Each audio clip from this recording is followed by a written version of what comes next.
Well, Pacelli and Boomer, they're grizzled and gray, talking about Star Wars from back in the day. Got a talk show called Geeky Geezers, it's true, spinning old tales about the stuff they went through. From Atari to Trek, they know every line.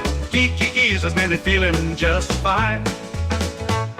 Late Savvy's got a lightsaber, swings it with pride. Boomer's got a game but plays it deep in the night. They're ranting about He-Man and old X-Men too. On Geeky Geezers, they're the nerdiest crew, talking Transformers toys that twist and they turn, singing blues for the geek life, their hearts still burn. Oh, Geeky Geezers, they're living the dream, talking comics and movies, they're busting the seams. From Battlestar reruns to D&D lore, they're preaching the gospel of geek evermore. Pacelli and Boomer, they'll never grow old. Geeky Geezers with hearts made of gold. They're sitting in the studio, mics turned up loud, reminiscing about Super Friends, feeling so proud. Pacelli loves Spider-Man, Boomer's for Hulk. They argue about Star Trek with passionate both. From Betamax tapes to their old D20s, Geeky Geezers where the nostalgia flows.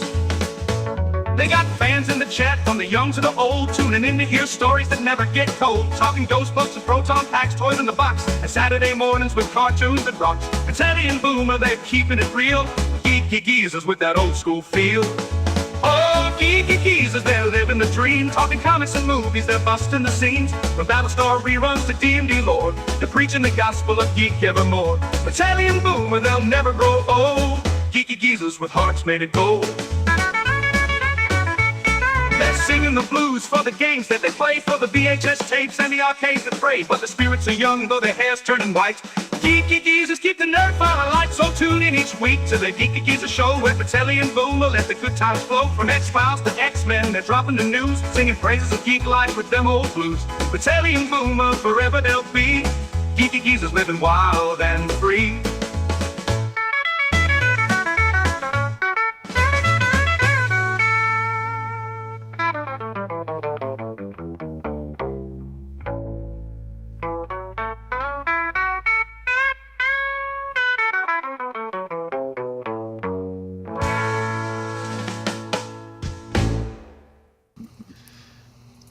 Hello. Hello. Hello. Hello. Oh, we didn't do NSYNC. I screwed Oh, that up. okay, yeah. Never mind. Hi, welcome everybody to Geeky We're like Geezers. Three Stooges, aren't we? It's okay. I don't, like I said, for all I know, that's copyrighted anyway, and we've got. It could be. How Could old be. are the Stooges at this point? Oh, I'm waiting for the horror movie based on the Three Stooges. Oh, actually, that could actually be really good. You think about it. Think about it. Their slapstick lends itself to, like, very violent, like, horror, right? Or the Little Rascals, you know? They could just go around like you know. Children of the Corn type rascals. Yeah, basically, yeah. Yeah. All right, but welcome everybody. First is Sergeant Giratina. Yeah. I think I've seen you here before, but welcome. Oh yeah, Sergeant Giratina is on my channel a lot. Oh, well, Yeah, welcome. he's- Yes, we are good simulcasting. people. But yes. Anyway, I'm your host, Agent Boomer. This is my co-host, Pacelli. And Hello, of course, Netter of Netters Network is here as well, our Geezette. So welcome. Geezette, exactly right.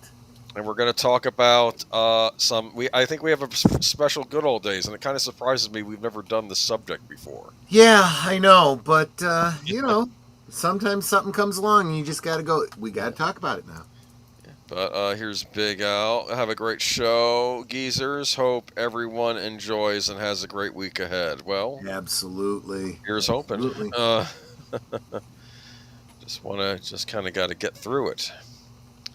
Carnarvon, Carnarvon Fedora logo mumbler, yes. Absolutely. By the way, you we are remember JPRPH1. Thank you so much, my friend. We are going to have a very special last call this Friday. It's going to be a bit spooky. That's all I'm going to say. All right, we're going to as you expect this time. Going to be doing some digging, and we're going to find maybe stories no one's heard on a YouTube channel before. You never know. JPRPH1. I think I already said that. Netter of Netters Network. Of course, you're here in the studio as well. Yep. Let me see. And of course, yes, let's not forget about the last call membership drive. $1.99 a month gives membership. And of course, membership has its privileges. And you can also gift memberships on last So call. they decided they wanted to watch for Members Night of the Movie tomorrow night, Halloween from 1978. And if you miss it on Members Night of the Movies, you can always catch it on Friday evening over on Big Al Presents. Well, it's better than the Rob Zombie version. Yeah, all right. The Rob There Zombie you go. version's so weird, and it's weird. What's weird about it is has some of my favorite actors are in it. Like it has, what is it? Is it John Forsythe or William Forsythe? John Forsythe, the one who played Al Capone on the Untouchables TV show. He's in it as Michael Myers' dad, and then you have Malcolm McDowell, who I thought was a good choice for Dr. Loomis if you're going to pick another actor. Yeah, but I don't know. I don't think I ever saw it, but let me take a look. So probably it's skip it. 2018, right? Yes. Zootopia, welcome. I like the actress who played Laurie Strode in it. In fact, it almost had a 70s vibe. That's not the one I was thinking of. It wasn't the 2018 See, there was like 3 movies called Halloween. The 2018 one was what we call a requel. That's what Scream was Yeah. making fun of when they did their requel, because it's like it's a reboot and a sequel. You know, kind of like Tron Legacy. 2007 one. Rob, yeah, it was 2007 with Rob Zombie. Oh, for F's sake. My gosh. Hell chat, yes.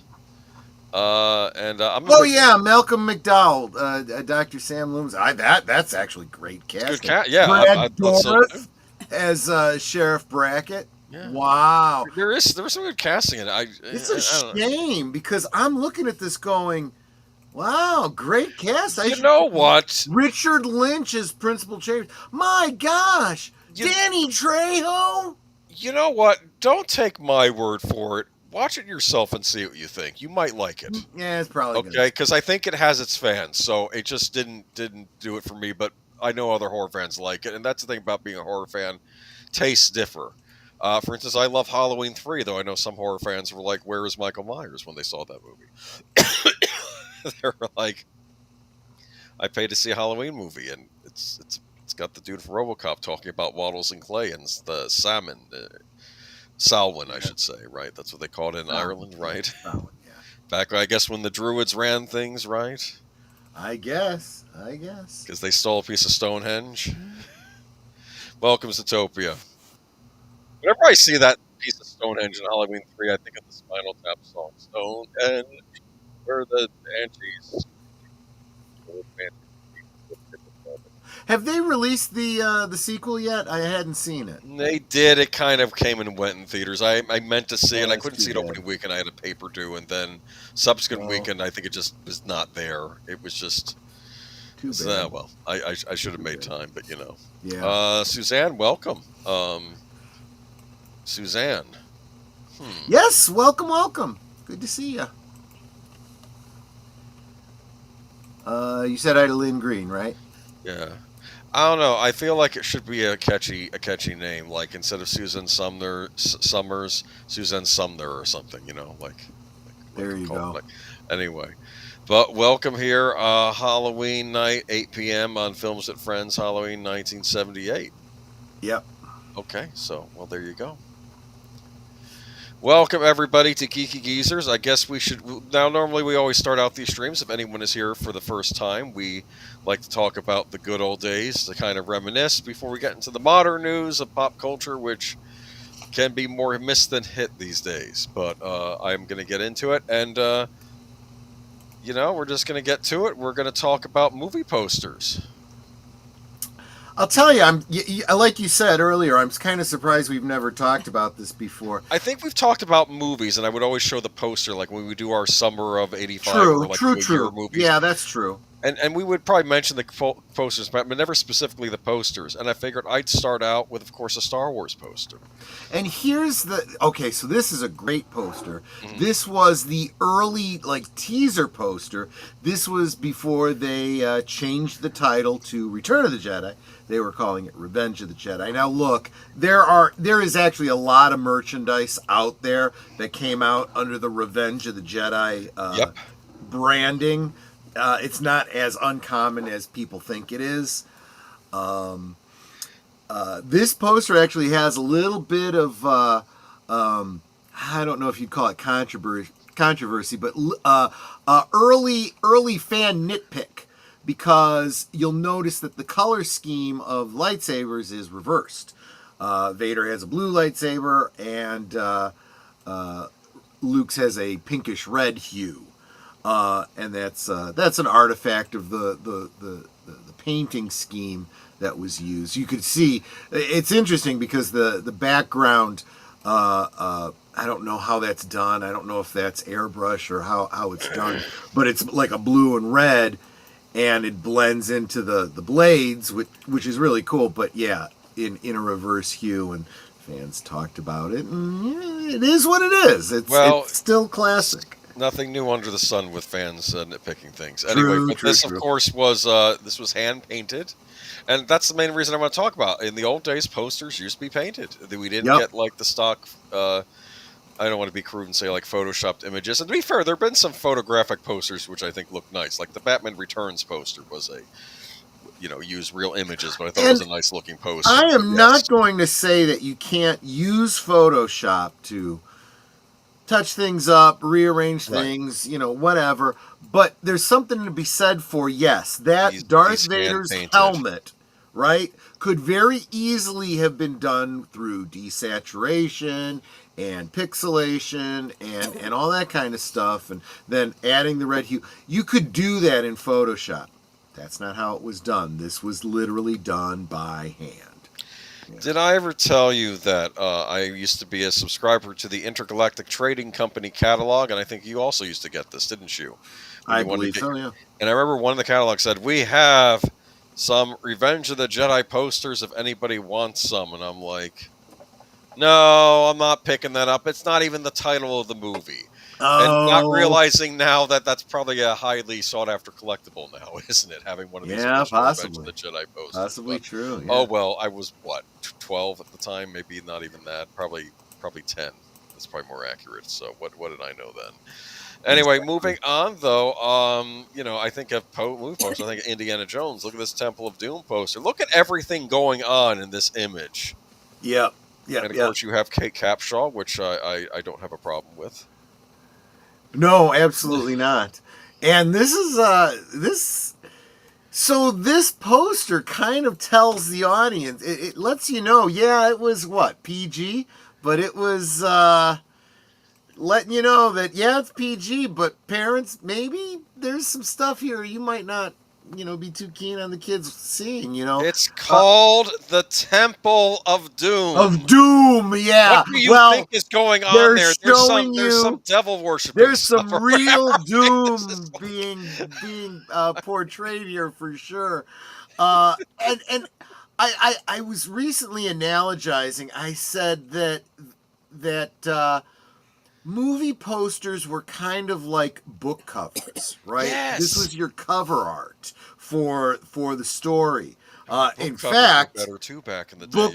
Book covers were often done in this same style. Yes, so, you're right. I mean, you're kind of literal about it, but video game covers to an extent too. Everyone did this hand drawn stuff. I don't know why they with this. And about this specific poster, I was talking about an interview where Harrison Ford was talking about this, and he's like, "Yeah, I gotta say, really made me look good. I gotta say, that makes me feel pretty good.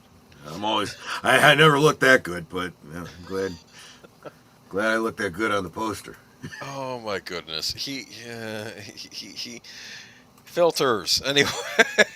Yeah. Well, it's also kind of a little humble, self-deprecating too, but it's like, and it's true.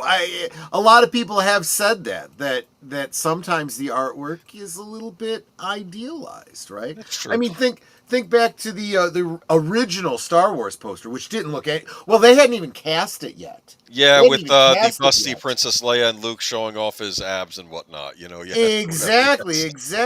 And well, interestingly enough, when in 1997, when the Power of the Force figures first started coming out with the super buff, Luke Skywalker with the open chest, I'm like, well, there you go. We finally got an action figure of the character from the poster. From the original poster, yeah.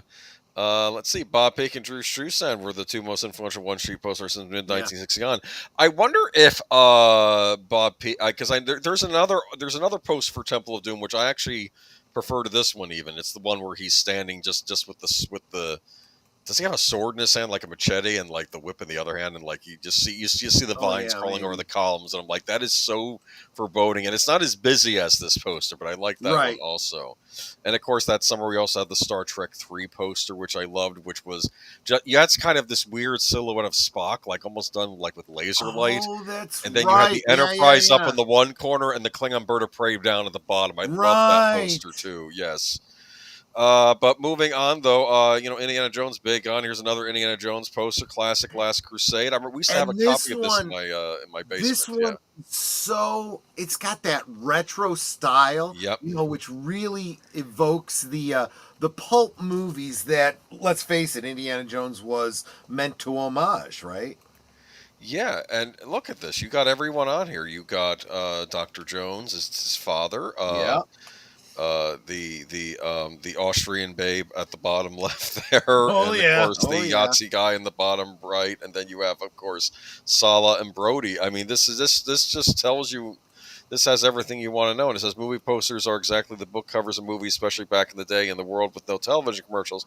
The movie poster is what sold the movie.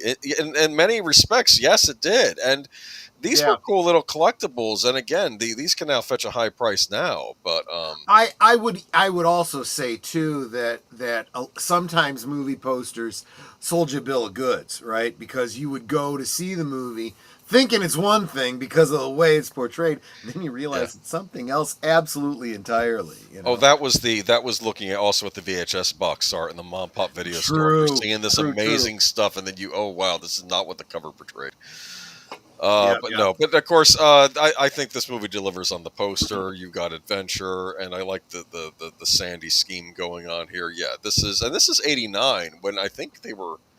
I don't want to say they were completely phasing them out. I mean, I won't say they've ever been completely phased out, because once in a while you do see posters in this style, but they really did kind of move more toward the photo realistic things instead, which again I don't like as much, but I'm not going to say they're all bad. Back to the Future, again, you could have done this poster just with Michael J. Fox and photography, and just taken a clip of it, put that on the poster, but they didn't do that. This is also hand painted, and the other thing too is this is how you get something that's not actually a scene from the movie.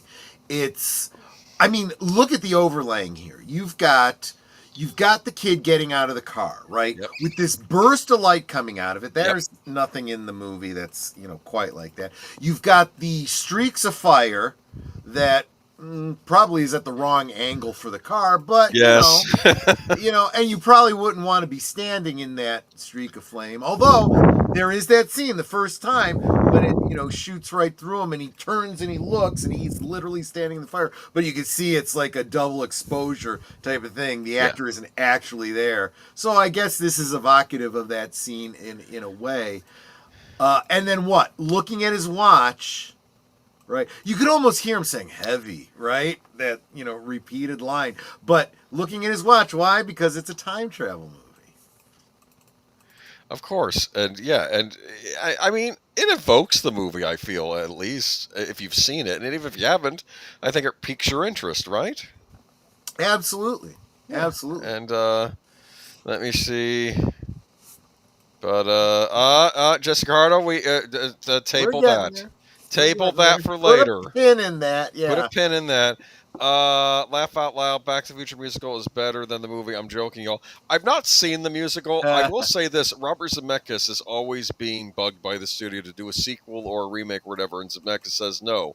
However, he said if they wanted him to direct a adaptation of the musical, he would do that. But they don't. They said no, and there's these guys don't know anything. They don't know what people want. Okay, that's what he said. So, I'll tell you what. Yeah. I mean, yeah, and that tells him everything he needs to know. Because he would have come back. He would have actually come back and done it for an adaptation of the musical. Because he must have liked the musical. How cool would that be? If Zemeckis was behind it, I'd say, all right. Because let's face it, a musical just sounds stupid to me. But you get Zemeckis in on it, and I'm like, yeah, okay, maybe, sure. Did you know they made an off-Broadway musical out of The Last Starfighter? I think I had heard about that. Maybe we talked about that here. I don't know. Meanwhile, Wicked is making back. Also another movie with a great movie poster. with Skeletor. Oh, funny. Anyway, we'll get to this later. Let's move. Yeah, Last Starfighter has a great movie poster. Gosh. The Thing, creepy. And what's weird about this is it doesn't even tell you hardly anything, right? Because at the time that the poster was being done, there was no idea what the creature was, what it looked like, none of that. So you get this, and you're like, then after you've seen the movie, you go back, you go, oh, I get it. What do you get?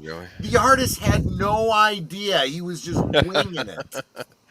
You have someone in a snowsuit, which meant to be for many of the characters who wore outfits like that when they were out, in the Arctic trying to traverse. And then you just see light coming out of it. And I'm telling you, it's weird. But it's a great poster. And again, hand painted.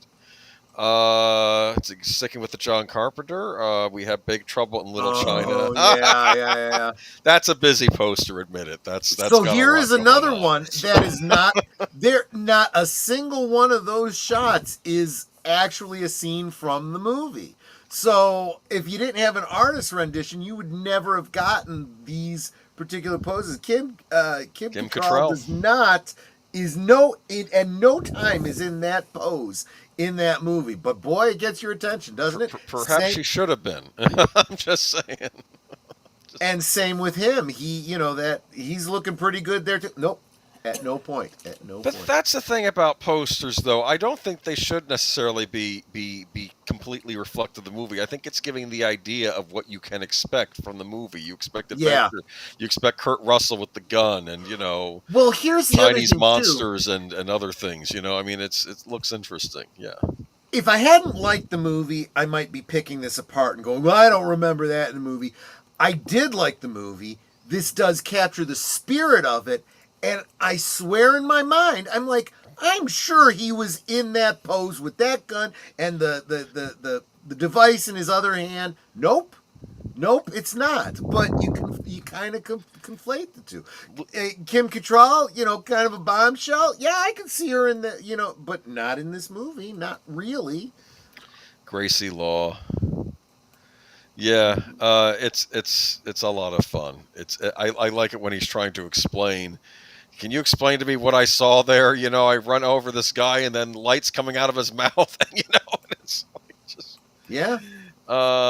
man though. But that's a great poster. I do like it. It's fun. That's what movies were back in the day. They were fun. The Muppet posters, yes. The Muppet movie. Look at this. Look at all those cameos above the rainbow. Yeah. I forgot Richard Pryor was in this. Oh, yeah. Everybody wanted to be in. And honestly, you had a lot of movies back then that had like these all-star casts, especially these like cameo things. But with the Muppets, these stars went to the movie company and said, we would like to be in something. They were petitioning probably just to be in this. Yeah. Mel Brooks, I believe, is in this too, isn't he? As I recall. Yeah. When it's just like, just this little, oh well, we have this role for like, it's like 2 lines and it's the waiter. Yeah, I'll do it. Okay. I want to think. I don't know if the Muppet movie was late 70s. This does feel like like a 70s style poster, but yeah, it's. This was right around the time of like the Christopher Reeve Superman movie. Yeah, that's probably the same year. That makes sense. But yeah, great classic movie. But I'd actually never seen this poster until I was doing investigation tonight. And it's a nice one. Yeah. It's got Miss Piggy dressed to the nines, trying to woo her beau there on the banjo. I mean, this is just Rainbow Connection, the lovers, the dreamers, and me. It's a great song. And did you ever watch the episode of the Muppet Show with Debbie Harry? And Debbie Harry does a cover of that song. And it is she does it great. And she, I mean, it's like, wow, this is one underrated singer. She's not just this, hard edge, punky, No, she could sing. She could sing. Yeah.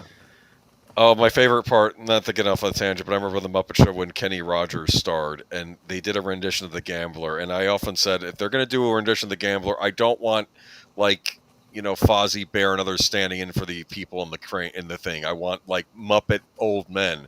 Yes. And then I watched it, and they had Muppet old men of like, you guys did exactly what you should have done. People knew what they were doing back then. I Yes. remember that, and the ending of that too. The way it's like the ghostly image, and I'm like, oh, this is just brilliant. I love. If this. you watch that scene too, Kenny Rogers is doing his best not to bust out laughing. I know. Yes, it's so ridiculous. Yeah, Well, but have we done a good old days on the Muppets? we may have to haven't. We probably should. That's probably in the future. Yes. Yeah. But Muppet movie, great poster too. I like it. Yeah. It's cool. I mean, I love Dreamscape. this movie. And excuses to Kim Cattrall in the chat again. I don't know. Anyway, but yeah, we have this was this is kind of a creepy movie, kind of like not like another take on what you'd see in something like Nightmare on Elm Street, right?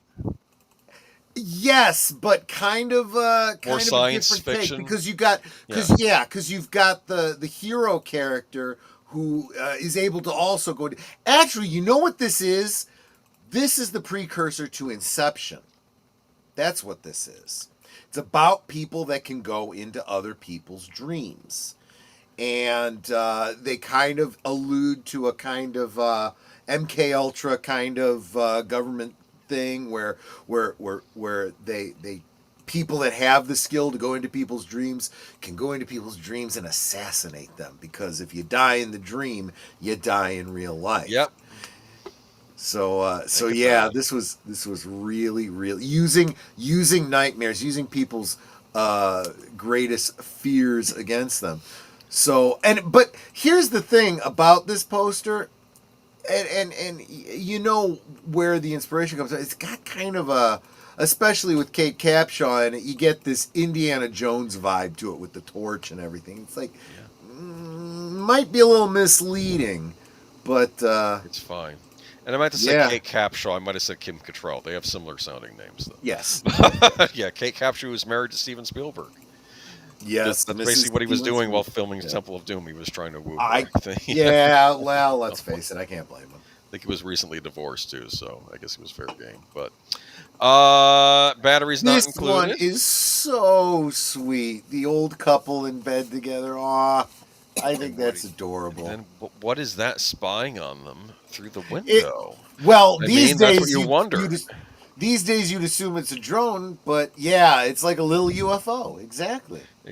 I assumed in this movie they were actually supposed to be like robots from alien robots. Is that what they were? Like robots from another planet. I think so. Yeah. That makes sense. Like little sentient probes. Yeah. It's been so long, I don't remember. It's just a really, it's kind of got that ET kind of vibe to it. And I think that's what they're going for, kind of in this. And again, not all posters had to have these big actiony scenes or whatever. And then sometimes you just have this with the mystery of the old couple and the things flying through the window, and you're wondering what it is, because you could. The point is, though, it sparks the imagination. It makes you think, what is going on here? We did a watch party of this on Netter's Network. It was like one of the first ones that she did when she started going in alphabetical order. This movie. Yeah. I think it's a classic. Yeah, it's an underrated classic, at least. Yeah. And of course, Goonies. This, of course, we are doing a lot of emblem posters in here, but look at that. You have true. That's Josh Brolin, right? Young Josh Brolin. Yeah. He better not snap his fingers. Not right now. There you go. Yeah, and look at that, though. I mean, I saw this poster, and you're a kid, and you're like, "Whoa." He's hanging on to is it a stalactite if it's on top? Is that right? Okay. Stalactite holds tight to the ceiling. Stalagmite might reach the ceiling someday. That's what I thought. Yeah. Okay. Anyway, and all the kids are clinging on, and this is almost like Indiana Jones vibe going on here. And is that the pirate ship underneath them? Is that what I'm seeing there? I think so. Yeah. Yes. But that's of course the Goonies, which I heard is actually getting a Lego set next month. For those of you who are so inclined. That is cool. I am not a Legos fan, but it's cool Michael French likes the fact that you can get Legos for the world building when you don't have action figures and play sets to world build. Well, he argued that Lego did so much better with Indiana Jones than any action figure line did. He made that point. Yeah, he's like, I don't, because he and I actually was watching his video on the space system recently, and he was arguing that, the trouble with Lego is it's such a commitment. You're either Lego or you're other toys, and you can't be both. And I have to admit, as a child who was into Lego, that's true. I was more into Lego than the more standard toys, and I was mainly Castle System. I did get some of the Space System as well, but and then I got into Nintendo later on, so that kind of put the kibosh on that. But now since Nintendo's been making me angry lately, I've actually bought a couple of Lego sets just for kicks.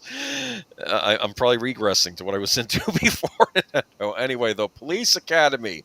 And, of course, we had comedies. Comedies got cool posters. Look at that, Police Academy, remember? And this thing kept getting sequels. It did, because it was so popular. It was so funny. Steve Guttenberg, he actually said he loves this poster. It's just classic. Was it Bobcat stuff. Goldthwait in this? Not in the first one. He was in the second one.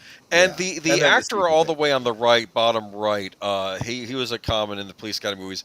He was also on The Closer, and part of me imagines that it's the same character, but he got promoted to detective over the years, and he ended up being on that's an interesting thought. I never thought of it. Yeah, that would be Lieutenant Provenza. Yeah, yes. Provenza. Very clever, anyway, comedy's got cool posters, and they could be outrageous too. You got the one lady cop showing off her legs, and then you have, and they get these posters get zanier with each movie too. Right, exactly. I'll say that. But let me move on to Cannonball Run, another 1970s one. But I love this though. The popcorn is in the lobby. The nuts are on the screen.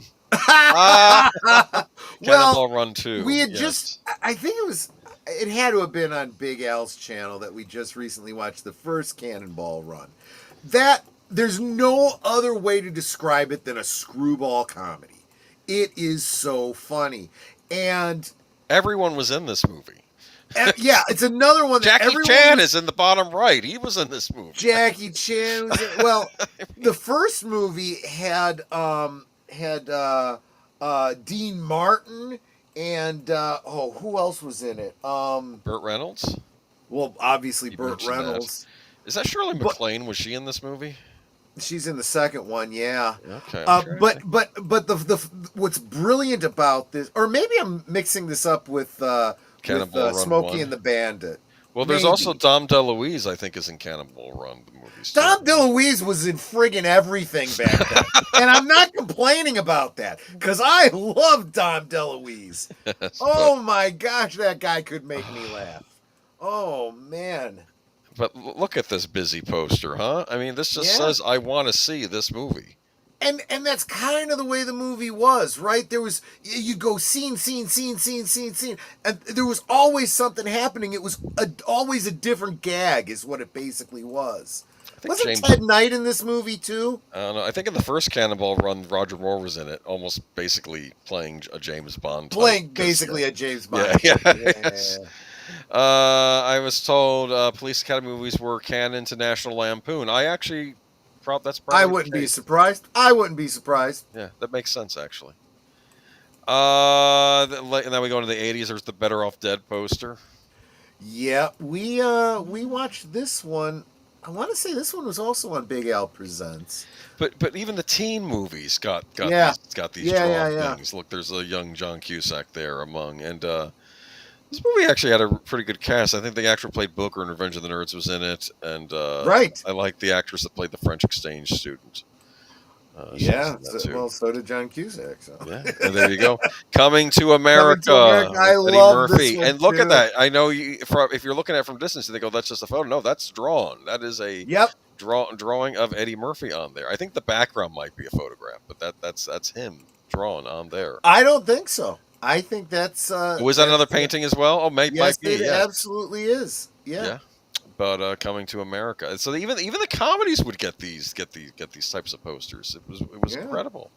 Adventures in Babysitting. Yes. Look very closely at the little girl there. Yes, that is a Marvel Thor's helmet. Yeah, she was a big fan of Thor. And everyone kept making fun of her because at that point no one knew who Thor was. It's like, Exactly. she read the Thor comics, unlike Taika Waititi. But anyway, you're absolutely right. and then we have Elizabeth Shue in this movie too. But again, another hand drawn, and it sparks the imagination. And you knew there were live actors, and it's not a cartoon, but it's still Right. It was cool seeing these hand drawn posters. Or hand painted, I should say. Yes, and of course we'll end with Hook. This Late Robin was Williams. Yeah, a great film. This you can think of it as a sequel to the original story. yes. If Peter Pan grew up. Peter Pan grew up, exactly. I think he married Wendy, right? He's like, I'm going back along with Wendy, and they got married when they were old enough. They got married and had a family. Well, no, because if you remember the original story, Wendy, he doesn't get together with Wendy at the end. When he finally comes, she's grown up and has her own child. Oh, never mind. Okay. Named was it? It's been a while since I've seen this. Okay. Well, in this it was granddaughter, because who played Wendy was oh darn, we just lost her recently. She played McGonagall. Maggie Smith.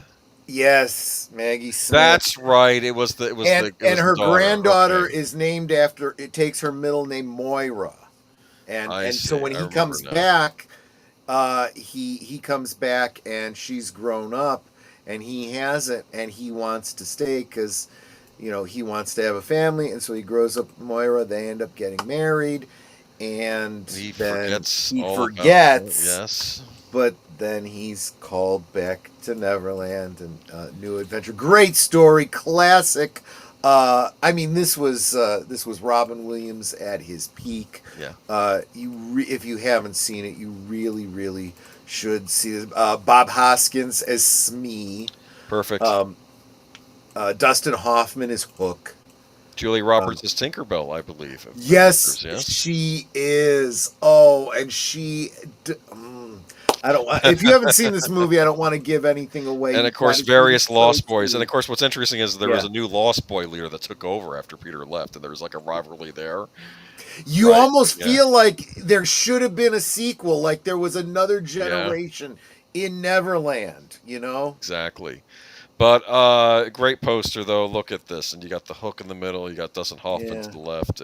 Dustin Hoffman, Troy, the poster for Adventure Base, reminds me of the Adam West Batman. I wonder if that was what it was evoking. I'm sure there had to have been some inspiration there. Well, actually, I'm sure it's more directly inspired by the scene where she's on the outside of the.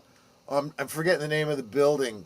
We just call it the Adventures in Babysitting building here in Chicago. Oh, the one that's got the diamond shape. Yeah. I forget the name of it, but it's not Chrysler. No. Chrysler's in New York. I will find that out because now it's gonna make me. Julia crazy. was the weak part of the cast, but that's not all that weak. Yeah, he was fine. Right. Yeah, her casting. I wasn't going gaga over the casting or over her herself. But the character of Tinkerbell in this movie is so sweet, Kane Communications Building. There you go. Located at 150 North Michigan Avenue in Chicago. Yes, it is. You used to drive by there all the time. I always loved Tinkerbell. I had a very special place in my heart for her, and I think my biggest problem with Julia Roberts is your hair is not blonde enough. Well, there's that. Yeah. Didn't they get rid of Tinkerbell at one of the Disney parks? Didn't we do a story on that a while back or something? It's like, boo. But that's I don't remember. Yeah. But that's all the posters I did. I picked 20. A lot of them were from the 80s, but I just kind of wanted to show you kind of what we've lost. And I'm not going to say all Bond posters are bad. There are some good ones, even with the photographic, but there is something about these hand-painted posters that I miss. I agree. Actually, though, but before we end, though, I do have a couple. This one, oddly enough, was a people thought this was for. Oh wait, I'm not done yet. Never mind. I have a couple more. There you go. First Blood. Yep. Okay, that wasn't the end. I thought Hook was the end. Okay, First Blood. Remember Stallone? Yes. Big old gun. Now he's fighting for his life. Okay. Let me see. Risky Oh, Business. Risky Business. I love this. Well, I I get you love this are. movie. We will be watching it. Oh, yes, we will. Yes, we Classic will. movie. I think recently got a Rebecca De Criterion Mornay. release too. Did it And really? yeah, I have the regular DVD release of that, Sure, which was sure, also sure. pretty good. And that's Rebecca De Mornay, I believe, is there on the bottom there. Yes, And that's yes. Tom Cruise. And I always thought, oh, that's a photograph. And then look, oh no, that's a painting. Yep. That is a That's a painting. painting. Yeah. Yes. But what about the Tron 1 poster? Well, I left that off here for a reason, but we'll get to that in a minute. But that is a great poster, the Tron 1 poster. Now this, of course, was for the re-release of Blade Runner, the final cut. But this artwork had actually been commissioned when the original movie was being worked on. Now they did go with the other art with the the police tower, which I think is a great poster. So I'm not picking. I do think they made a good choice there. But this I think is also a great poster, and I'm glad. But what I love about the composition now, unlike what I was saying about some of the other art, some of these scenes are either directly taken from, like that shot of Rachel there in the right center is definitely a scene from the movie. The picture of Decker there is clearly inspired by a piece of promotional art, an actual photograph that was taken. But the overall, the fact that it's raining, that is very clearly homaging Rutger Hauer's Tears in the Rain. I never even saw that, but you're right. Oh yes, that's very clear. You see that, and because this is a re-release, the final cut version. Most of the people getting it have already seen the movie, and then you see this, and you're like, oh, like Tears in the Rain. And then you got to get that DVD, right? Yeah. And this was put on the Final Cut DVD. So they made this the artwork for the Final Cut, whereas the others had the old artwork on it. So I thought that was neat. And this is a great poster. And I'm going to do one more. Sometimes, even for movies that did not have these types of posters, they do commission an artist later on for an anniversary to redo it in the old style. This is one for the Shawshank Redemption. Right. And I want to say something too. If y'all like movie posters and you're feeling bad, like, oh, I didn't get to pick up these classic posters, keep in mind that there are plenty of companies online that are always doing fancy new prints, officially licensed, and they commission top artists to do these prints. So, like they recently did a Suspiria poster. I almost picked up, but I didn't. But they're always doing new prints of posters. I think Mad Duck Posters is one outfit that sells them, and they have others. Like Mad Duck, I think did I think it's Mad Duck Posters or Mad Dog Posters. They did a Excalibur poster recently, which I was tempted to pick up. But it looked really cool. So even if you missed out on getting these hand-painted posters back in the day and they're hard to find now, you could sell. Or you can always get reprints. They do sometimes sell reprints of these too. So there you go. True. That's it for these classic posters. But we are going to have to get into the news tonight. And I did want to get into, unfortunately, our first In Remembrance of the evening, which directly ties into our good old days, because every poster I showed you was a Drew Struzan, the king of the movie posters. He's tied. Every one of those posters I showed you was one of his. That's why I first I was like going to do like, okay, I'm going to do some Bond posters. I'm going to think. I said, you know what? Pick posters by the guy you're doing the first remembrance of. That's what we'll discuss tonight. I just dropped the link to Drew, the man behind the poster from 2013. It's available for free right now on YouTube. It's a great documentary. Lots of great interviews with Harrison Ford, with Michael J. Fawkes, with a lot of with Steven Spielberg, George Lucas, all these people that worked directly with him, and including those of you that joined us last night for the Saturday Night the Movie, the Misc, Tom James, who spent a day with Drew because his character was based on Drew Struzan. I didn't know that. Yeah, in fact, that opening scene, a lot of the posters that we were just talking about were on the back wall, and he is working on a picture from oh gosh, what was that? The Dark Tower, I think it was. Yes, the Dark Tower. Yes, and that's another piece of art. It's actually important to the story. And in this documentary, Tom Jane talks about how he's like, yeah, I can, yeah. He says, let me try, and he sits down and he's holding the pencil the way you would hold a pencil to write. And Drew's like, no, that's absolutely wrong. And he tells him to hold it, like this. And he says, and when you want to draw a line, because if you draw a line with a pencil, anybody knows this, you get, I don't know, just 6 inches. And that thin line becomes thicker and thicker and thicker. And you don't want that. But if you turn it on its side, you can keep getting thin lines, thin lines, thin lines. And then he would say, okay, and now what you want to do is you want to already be moving your pencil. You're already moving it in the direction you want to go before you even touch the can. And he spent hours with them, and he's like, there you go. You got it. Then Tom Jane goes to, film his scenes and goes right back to holding the pencil like you hold a pencil. And he's like, no, you mucked it all up. I thought you were about to say, and then Thomas Jane went on to do comic artwork or something in his spare time. Yeah. He made his own Punisher poster. No, he blew it. He just blew it. And he's like, oh no, I wasted the whole. It's habit. Yeah, it's something you have to get into the habit of doing. But yeah, frankly, they should just have. Yeah, I don't know. What can you do?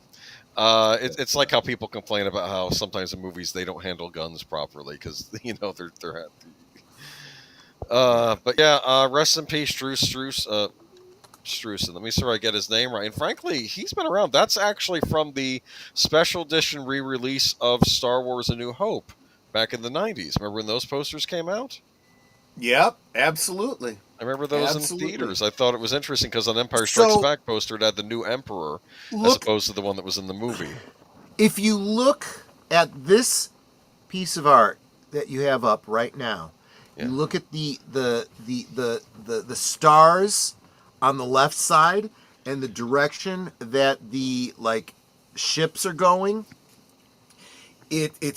You're basically drawing your eyes from upper left to lower right. The reason being is when you take all 3 of the posters, put them together, they go together with Empire being in the middle, and then there's an up to the right motif for Return of the Jedi. Now, when he did those posters, it was a last minute decision by Lucas and 20th Century Fox, and he didn't have one poster when he was doing the other, so he had to do them from memory and get that angle element for all 3 of them, and it works out beautifully. You take those 3 posters, you put them up in order, and it looks like they just were done at the same time together. I'm curious because I know he also did the posters for the Star Wars prequels. Do they also match up when you put them against each other? They do, but those were more planned. And you see how on the right-hand side that it's kind of dark, and on the left-hand side it's kind of dark? Yeah. It's because he was trying to frame them.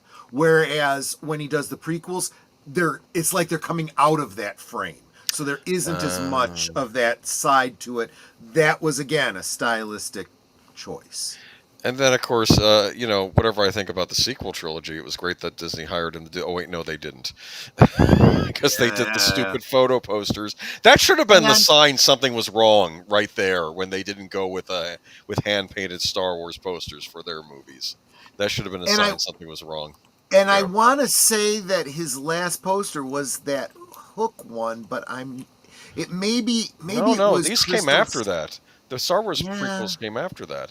I mean, I think he was busy. Like that Shawshank poster came out. I think what had happened was he in 2016 when they did this this documentary on him, he was announcing his retirement, and he was basically saying, and this line actually comes up in the Mist at the beginning when he's like, they don't want this artwork anymore. They just do crap with Photoshop now.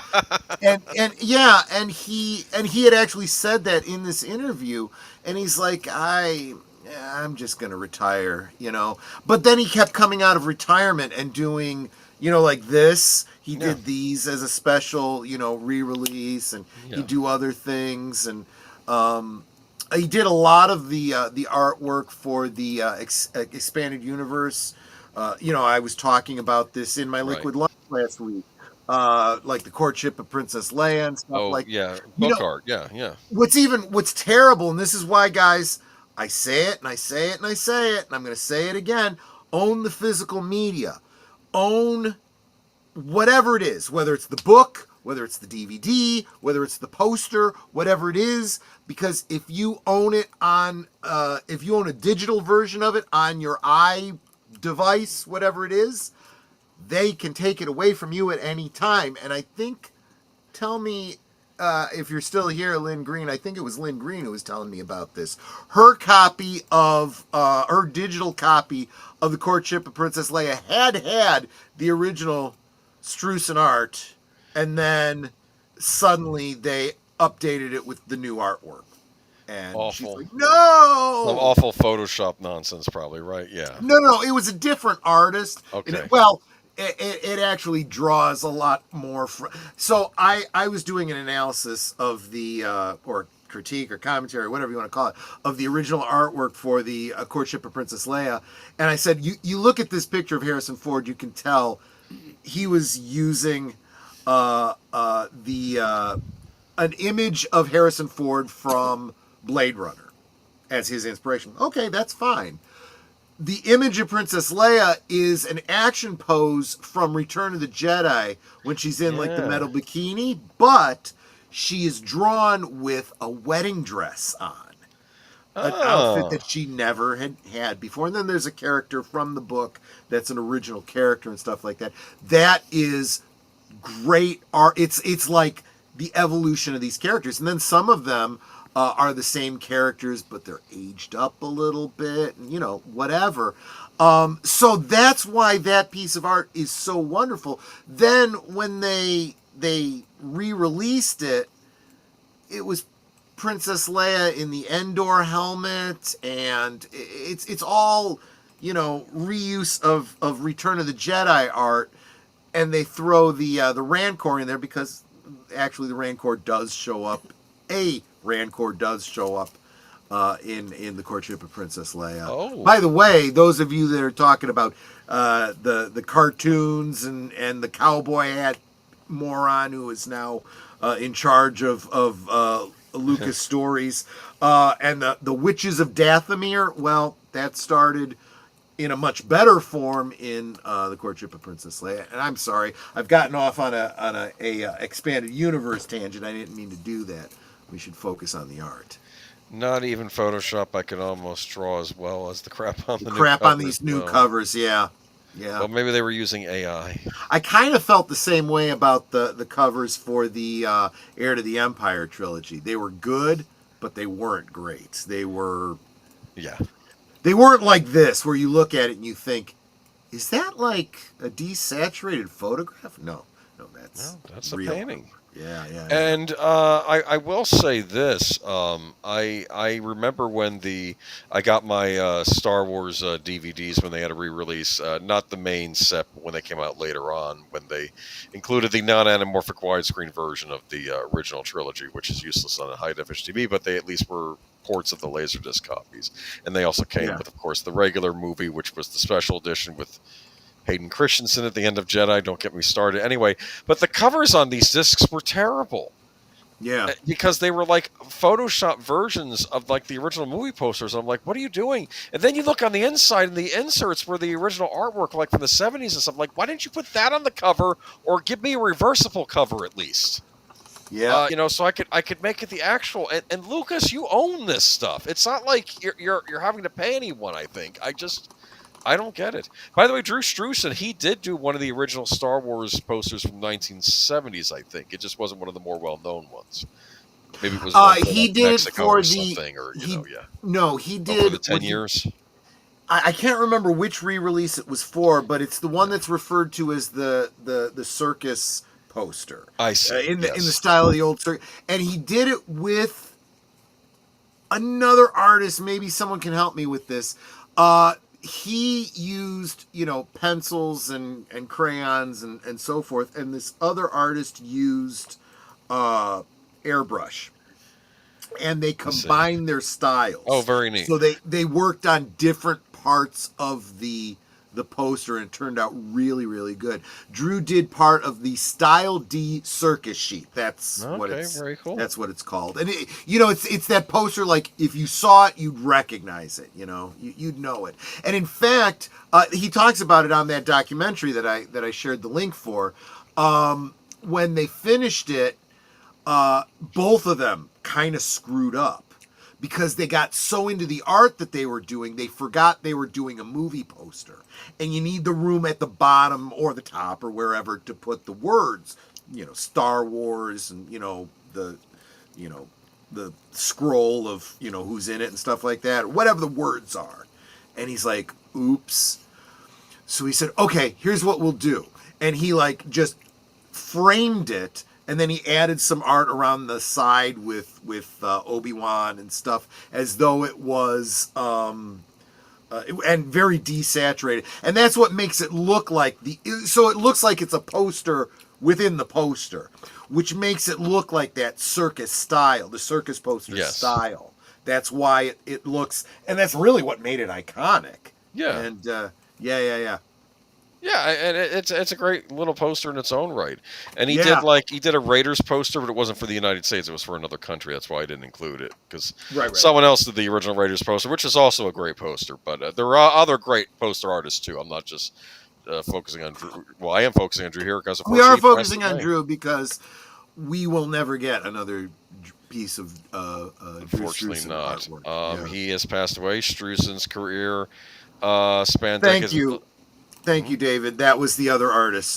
Charlie White III was the other artist on the Style D poster. Thank you. And yes, he is featured in fact, he's one of the people interviewed in that documentary that I shared with all of you. Yeah, it's a great documentary if you want to check it. I didn't get to watch the whole thing, but I watched part of it. And you see the pouring out of love for this man from many creatives in the industry. And what I'm so glad about it is it was an outpouring of love for him in his lifetime. He got to experience that. He was part of this, this was, what did I say, 2016 or something? This was years ago this was done. There's a great scene, and he talks about the experience of him going to, I don't remember if it was a Comic-Con or something like that. He was asked to be a guest, and he's like, why would anyone want to see the artist who did the movie posters? They wanted to see it. And sure enough, they had a line of people waiting to get his autograph and tell him how great his artwork was, and he was just blown away by it. He's like, I had no idea I had fans.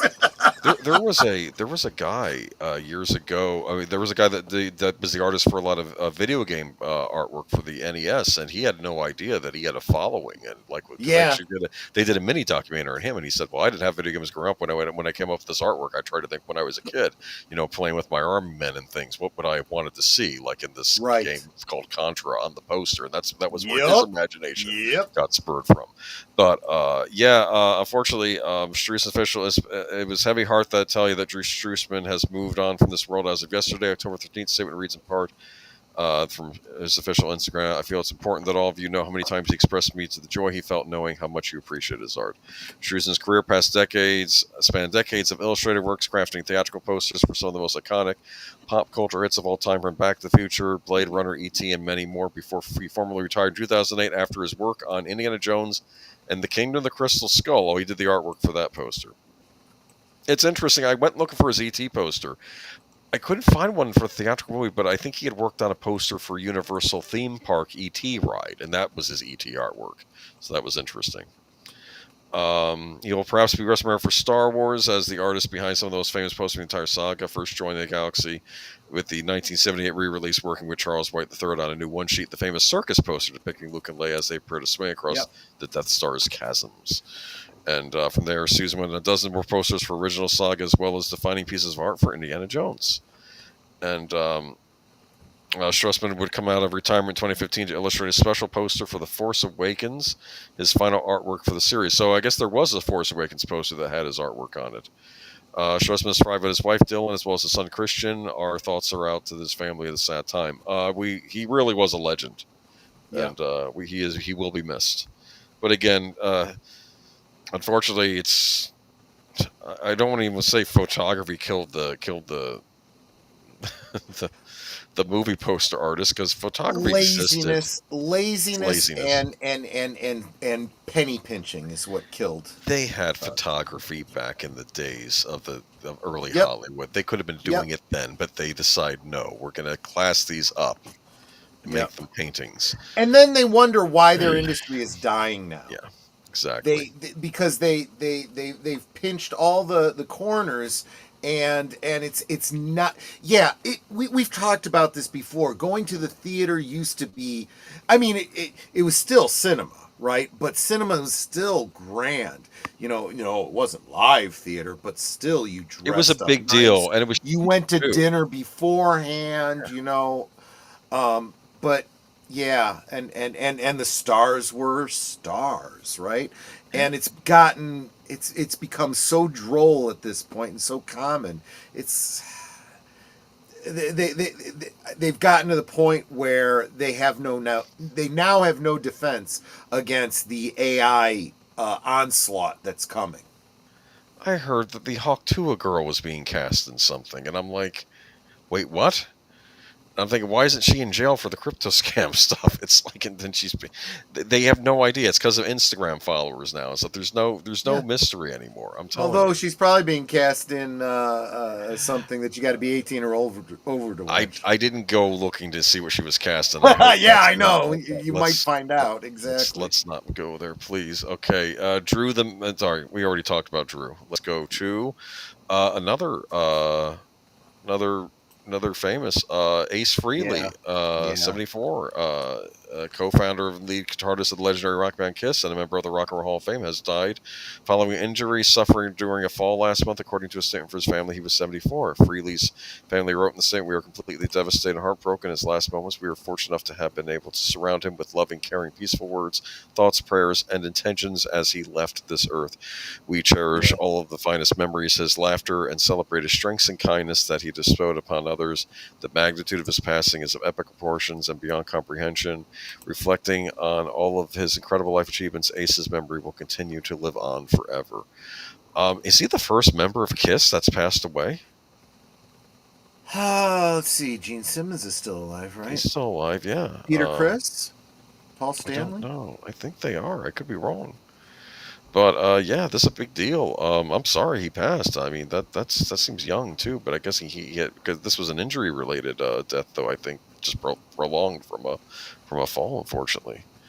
And that one, I wasn't a huge Kiss fan. Definitely did know the name Ace Frehley. But when I found out how he died, it kind of hit me a little hard. That's how my grandmother died. Oh, I'm so sorry to hear that. And that's just, awful. I mean, there was no dementia, there was no illness, there was nothing. Just a slip and a fall, head injury, and that can do causes bleeding, and nothing you can do now. It's awful. His longtime bandmates Kiss, Paul Stanley, and Gene Simmons wrote in a statement, "We were disappointed by the passing of Ace Frehley. He was an essential and irreplaceable rock soldier during some of the most formative foundational chapters of the band and its history. He is and will always be part of Kiss' legacy. Our thoughts are with Jeanette, Monique, and all those who loved him, including our fans around the world." This is a big deal.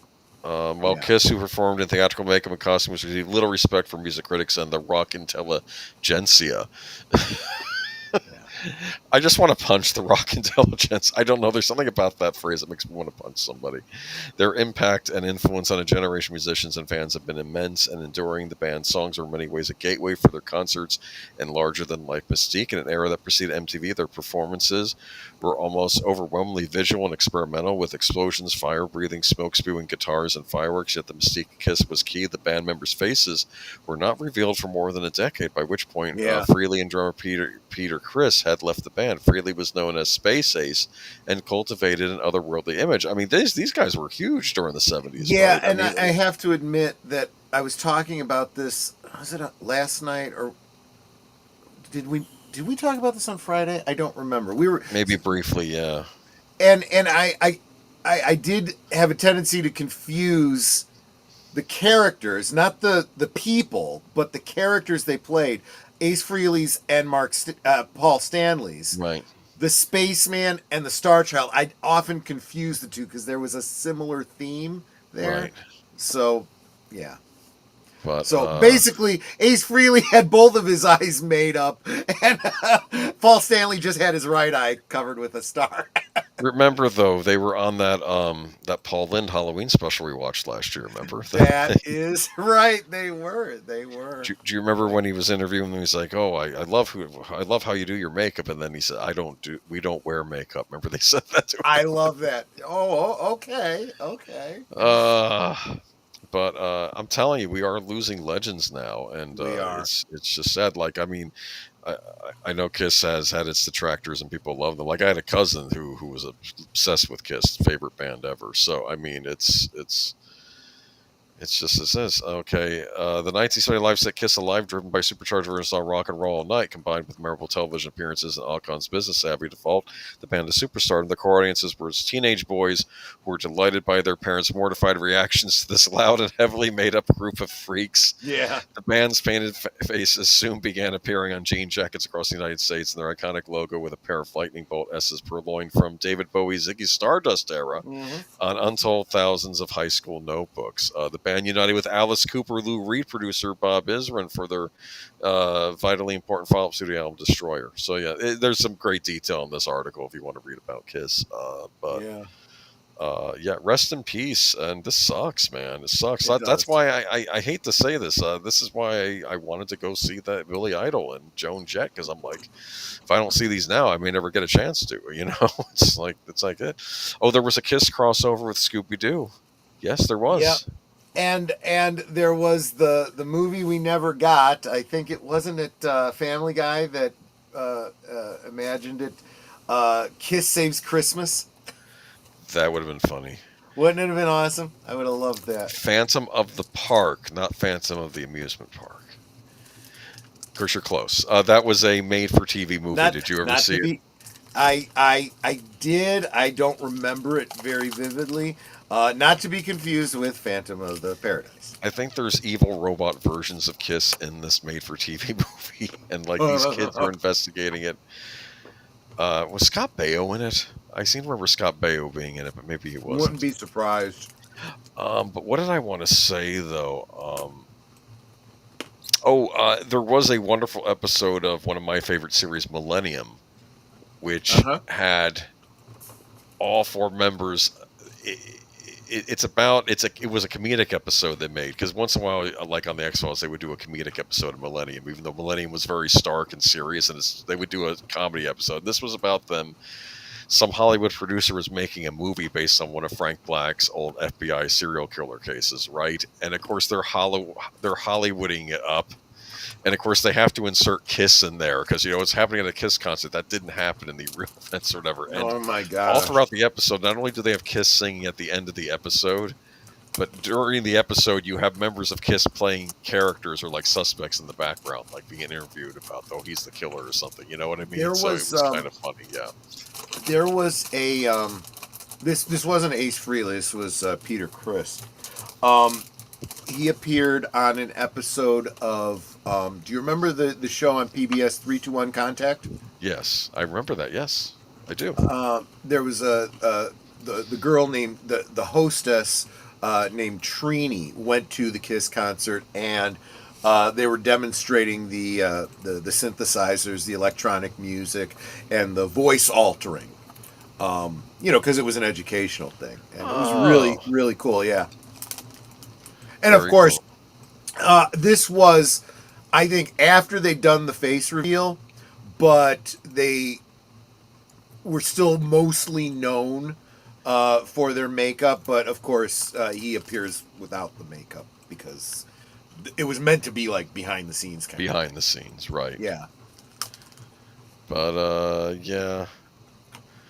Why is a cemetery a great place to write a story? Because there are so many plots there. Yeah, that's a good one. The Horror King. Thank you.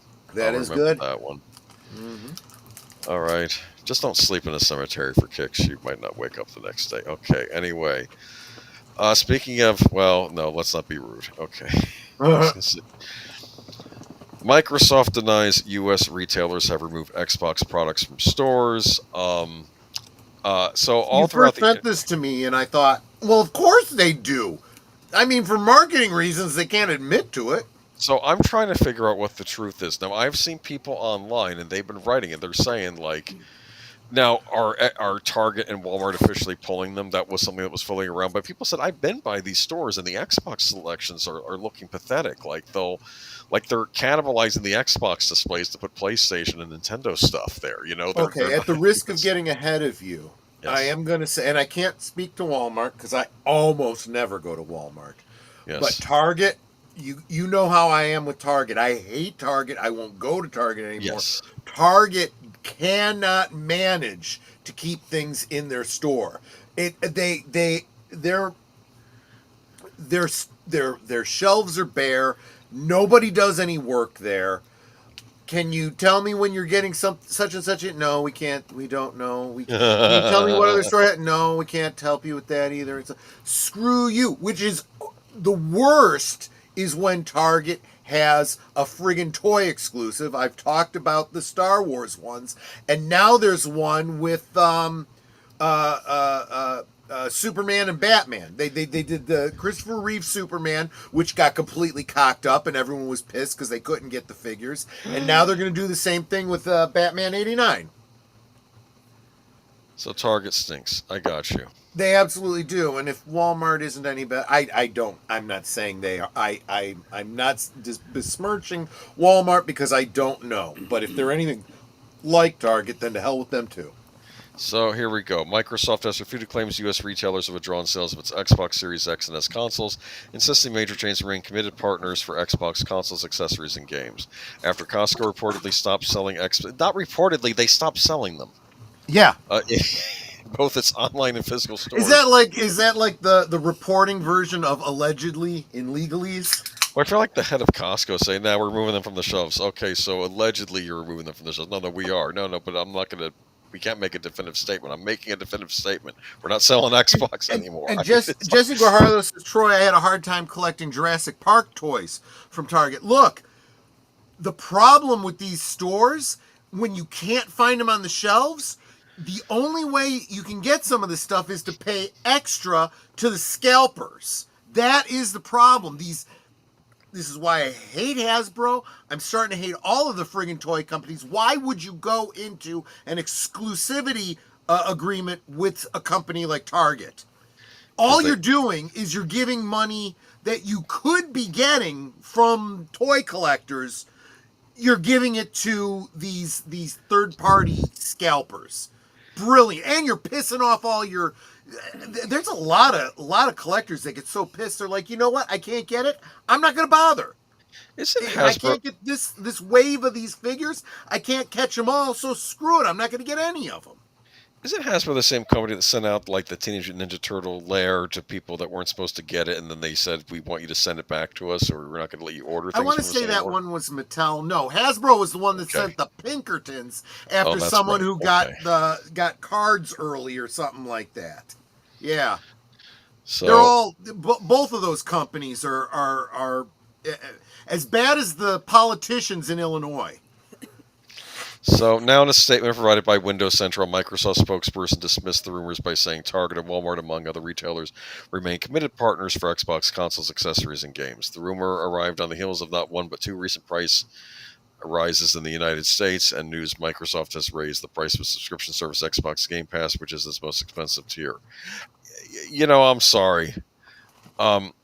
If these things aren't selling on the shelves, retailers really have no recourse. They need that shelf space. That shelf space you could be giving to something else that will sell. Correct? Yep. So this doesn't make any sense. And I don't know. I feel like, well, I guess it's Microsoft. I think that's part of the problem. People used to call Xbox because even though Microsoft owned it, they sort of they sort of had some autonomy from Microsoft. Now I feel like Microsoft, from what I've heard, they're getting more involved when they shouldn't be, because they're just making things worse. And I don't know.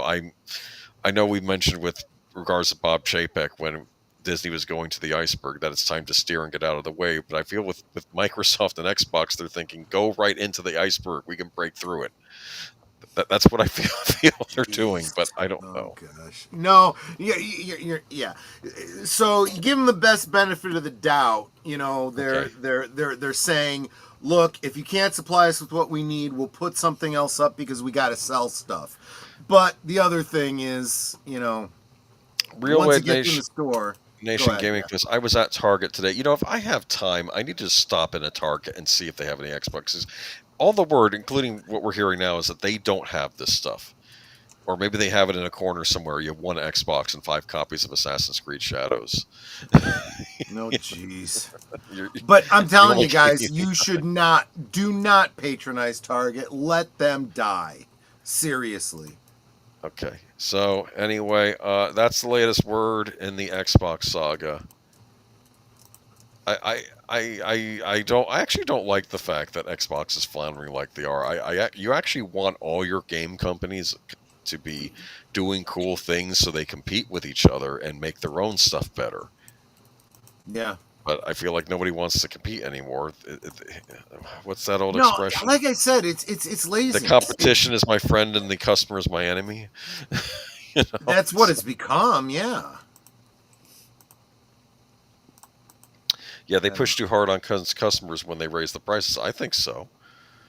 I'm not paying that kind of money for a game console. I don't care. Even if I wanted one, I wouldn't be paying that kind of money. And you see it, and not just with the games. I'm going back to the toys again, but you know, Hasbro just announced a couple weeks ago their Tron HasLab for like $300 and some friggin' dollars for like 5 action figures, 2 little light cycles, and a display stand, and they're barely 10% of the way. When the first week they should be halfway there. We're gonna have some words on the new Tron movie. It might have something to do with the success of the new Tron movie. It could too. Yeah, you might be right there. Were these classic era Tron characters at least, like from this? Yes, they are. See, that's the thing, and I don't know. I'm not sure what the thought was, but they got Tron, Flynn. I'm forgetting the girls. The character name. Cora. Right. No, not Cora. From the first. Oh, in the original, I forget. Yeah. The bad guy. I'm forgetting that character's name too. Sark, exactly. And then like one other program that's like red so that you can have another adversary type character. The neat little feature, they're very, very posable. They look really, really good. They have these effects. You know how like lightsabers, yes. Some of the toys come with effects for the lightsaber, or like blasters that have the pew pew coming out the end. Well, their discs have that. You know, like you can put them in a pose and it looks like motion of the light. Really kind of cool looking. But again, for the price they're charging for it, it's ridiculous. And the fact that it's a HasLab where you have to pay, pledge the money up front on a credit card, and then they sit on it for a year before you actually get the damn thing. I'm telling you, I'm at an age where I don't want to do crowd funds and pre-orders anymore because I could be dead by the time the thing comes. Release the toys. Mm-hmm. All right, moving on to Jim Carrey in talks to lead live action The Jetsons movie. Colin Trevorrow. Yeah, I did not have that on my bingo card for this year. That one took me by surprise. I don't know how to feel about this. Jim Carrey playing George Jetson makes sense to me. Well, he's like a real-life cartoon character. Yes, but he's a little old for the role, don't you They could always de-age him, though. And since it is in quotes live action cartoon, and he is lively, he is still a physical comedian. He can do a lot of the physical stuff still. If they did some CG to de-age him, I think it would work, given the the comedic, cartoony, motif. But why don't we get into it? Because yes. So Jim Carrey's in talks to lead a live-action Jetsons movie with Colin Trevorrow and talks to direct the project at Warner Brothers Pictures. The rap has exclusively learned early days on the project, and no deals are currently in place. Trevorrow and Joe Epstein are in talks to write the script. The Jetsons was a classic 1960s Hanna-Barbera animated series that centered on married couple George and Jane Jetson, their kids Judy and Elroy, dog Astro, and robot maid Rosie. Starring George O'Hanlon, Janet Waldo, Mel Blanc, Peony Singleton, Dawes Butler, Todd Messick, Gene Vanderpyle, Frank Welker, and Howard Morris. The Jetsons initially ran from 1962 to 1963 before it was revived in 1985 for 51 more episodes. I didn't know that. Mm-hmm. So it had a limited run series, and then they just made a ton more in 1985. Yeah. And then Did there they was that match? movie. There was also the movie that they did that combined them with the Flintstones. I like what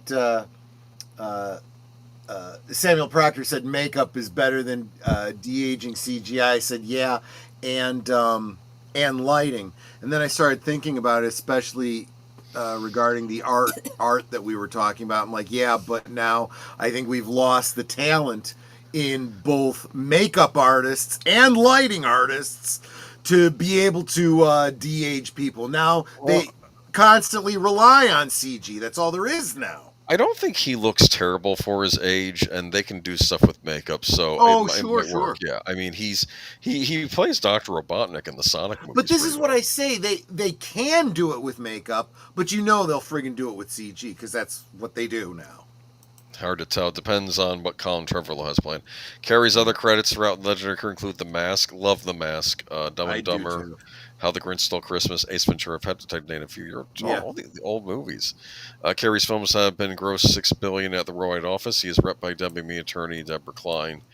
Trevorrow relaunched the Jurassic World franchise in 2015 and most recently directed 2022's Jurassic World Dominion, which made over $1 billion at the box office. Trevorrow first broke out at Sundance with 2012 with Safety Not Guaranteed.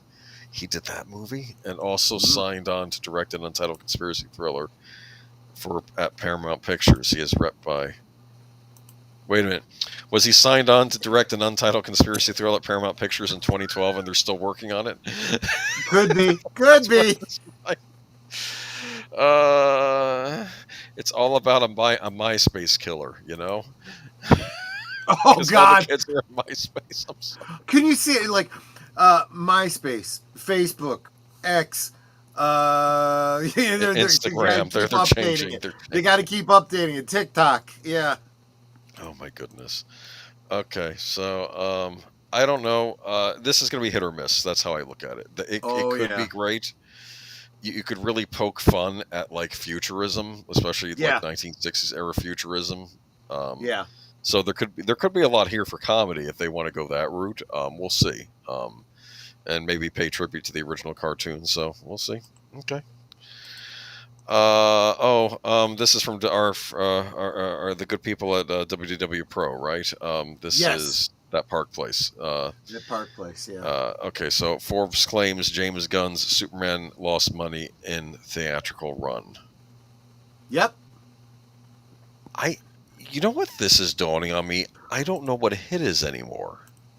Well, I know of two hits this year: Minecraft movie and K-pop Demon Hunters.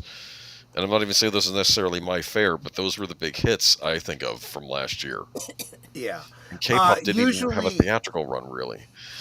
Go ahead. I mean, WDW Pro, that Park Place, Culture Casino usually hit on this, but if you want to get really into the weeds on it, Valiant Renegade digs into the finances on these things.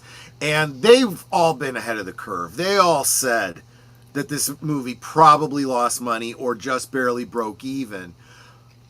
The spin that they put on it, not because they were carrying water for James Gunn or anything, just, looking at it in the most positive light, is that it's the first movie in the launch of their cinematic universe. If it just breaks even, that's okay as long as it has legs. You know, the next movie does good. It gets people moving in the momentum and stuff. But after Peacemaker, I don't think that's going to be the case. I said this, and everybody told me I was crazy. I said there no way it was going to be more successful than Man of Steel.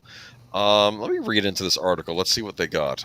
So, after much speculation about the financial outcomes of January Superman, a new report from Forbes has made the situation plain. The film reportedly did not recoup costs during its theatrical runs. While writer Tim Lammers stopped short of using the word flop, his own math makes it clear that Superman lost money in theaters, and Warner Brothers is now depending on digital and streaming sales to fill the gaps. According to Forbes, Superman closed its domestic run on October 2nd, 2025. After 84 days in theaters, the film earned $354.2 million domestically and another $261 million internationally. That sounds like a lot of money to me. Yeah, it sounds like a lot of money to me too. Okay, but remember, it has nothing to do with how much the money it actually is. It has to do with how much they spent on it, how much they spent to make the movie. Forget, I'm getting sick and tired of people saying the budget is abso-friggin' meaningless. It means nothing. The only thing that matters is how much they actually spent on it. And most of the time, we don't know how much that is, but I can guarantee you it's going to be more than what they budgeted. We have figures here. Hold on. Forbes cites a $225 million production budget and a $125 million worldwide marketing budget. Figures reported by Variety. That's put Warner Brothers' total investment at roughly $350 million for residuals, interest, or studio overhead. So this isn't even the total cost, the $350 million. Lammers notes the studios typically split box office receipts 50-50 with theaters, meaning that if Superman's $615 million worldwide gross, Warner Brothers would retain $308 million. That's a shortfall of $42 million against total costs, and that's before any residual payments or additional expenses are included.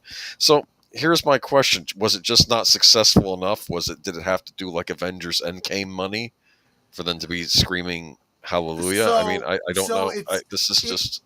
Honestly, it's really not as difficult as people make it out to be, right? You spend money and you need to make more money to be profitable. But keeping in mind that just making more than you spent isn't enough because there's other factors that you have to consider, right?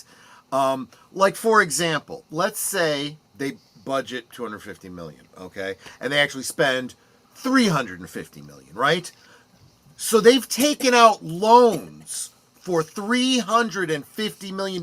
They don't just take that in cash out of a wallet, So now, from the day they take that loan, it's accruing interest. So it's not $350 million. It's probably going to be getting close to $375 million, right? Or more, depending on how long it takes to get the movie made and out.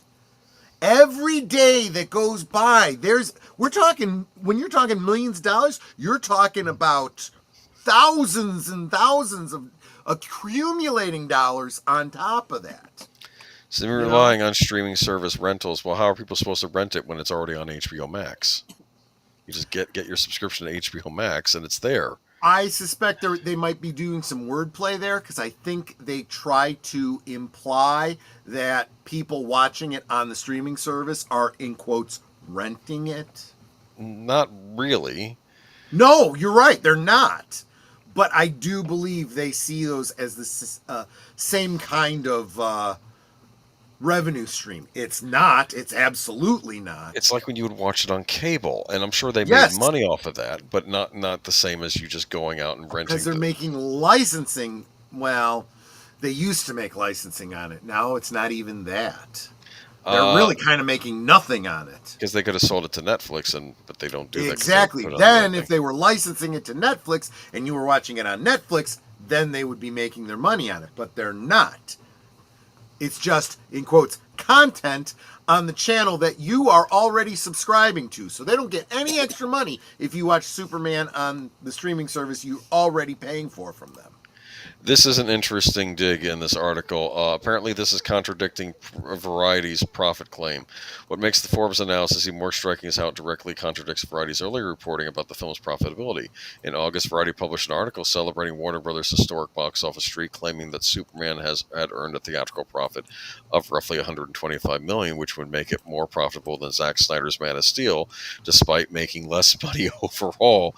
That narrative was widely repeated across the entertainment press and even cited in their own prior coverage here at Park Place.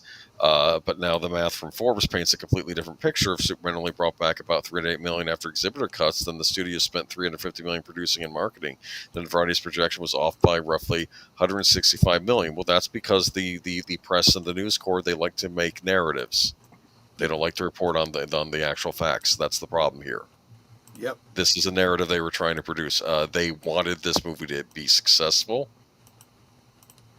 which I guess good to want things. I just don't. And I'm sorry. I agree with him. He has a headline here: the rough start for James Gunn's DC universe. Yep. They're heading into next summer with Supergirl. Yes, they are. What are they spending on Supergirl?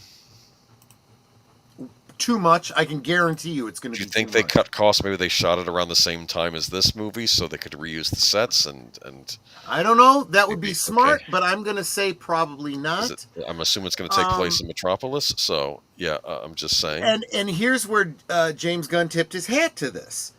All of his talk about having no oversight, he can do whatever he wants. I think that probably applies to the budget as well.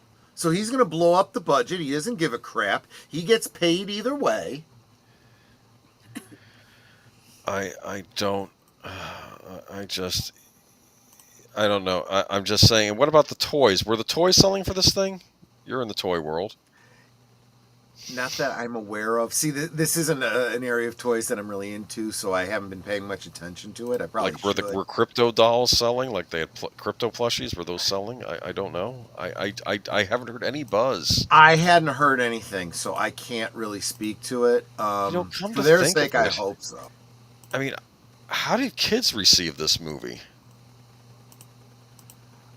Think about when you and I were kids with Christopher Reeve's Superman. I'm trying to think, like, I guess I'll know more when we get closer to Halloween. Are they wearing Superman costumes? Did this? Well, we're about 2 weeks away from seeing what the big costumes are. We'll see, but yeah, I don't think so. I don't think the kids have really taken to this, and that is what is killer. This is true with the toy companies. It's true with the movie companies. They are making this stuff for adult kids, right? Collectors and people that grew up with this stuff, chasing nostalgia. They're not connecting with the child audience, which means in a generation when we all have grabbers, there won't be any kids saying, "Oh yeah, my dad loved Superman. Let me go see that movie." They won't be doing it. They won't, because they don't have any love for it. I think Supergirl's going to be the real test. I think Supergirl's going to be real shit, to be honest with you. I'm not saying it's going to be a good movie. I'm just saying our audience is going to be lining up to see it. Because I didn't get the impression they were really lining up to see this. I know that the trades were acting like this was a big summer success, but I didn't see it. It didn't seem to be reaching the heights that like Marvel reached, which I know is what they were trying to go for, because I think Warner Brothers wants its own MCU. Yeah. And they do. They're just not putting in the effort that they need to in order to obtain that level of success. Okay. I found a report that Supergirl Woman of Tomorrow could be anywhere between 180 million and 222 million. Yeah, that wouldn't surprise me. That sounds about right. Okay, moving on to... I almost didn't want to post this picture, but let's just get into it. I'm not going to spend too much time on this article. I used it on the thumbnail because it sums up what we're talking about here. I think this is disgusting. Again, I'd like to ask David Zaslav, are you paying attention to what's going on at DC? Are you paying attention to anything? I actually think he's checked out. I think he's done with all of it. Okay. Daniel Warren Johnson's Absolute Batman Annual set to launch. Highly anticipated news stories 2020. Exclusive Batman sketches created for New York Comic Con sold out rapidly to your fans. Viral Batman versus Ice sketch sparks heated discussions across Instagram and X with massive engagement. Yeah, because you're using a creation that you didn't create yourself to push your own political agenda, which frankly some Right. Americans would find treasonous. Yep. If I'm being completely honest with you. And Batman is not a traitor to the United States. I've never seen him Nope. that way. He always he skirts he just yeah what the heck, Jesse Cardo, yeah, that's correct. This is and anyone who knows the Batman character would say when it comes to all this stuff, he'd be like, not my circus, not my monkeys, I've got other problems I'm dealing with. He never attacked cops, even when the cops were after him because he was falsely accused of something. He never attacked them. Nope. Like, he would evade them, but he wouldn't fight them because he knew that they're ultimately on the right side. So this is ridiculous. I don't want to spend too much more time on this. I just didn't know if you had. I just thought we should put this out there, and I just want to make a point that, we had this big selling Batman comic, and I don't know that it's this. It might have been a different Batman comic, but then now you have this nonsense popping out, and it's going to be more political messaging in the comics, and it doesn't stop. And at this point, there's not even Schadenfreude. It's just, I'm just bored of it all. And this kind of stuff really does, because this directly affects the movies, and this is why people don't care about these characters, and this is why these franchises are dying, because people are just turning and walking away from them.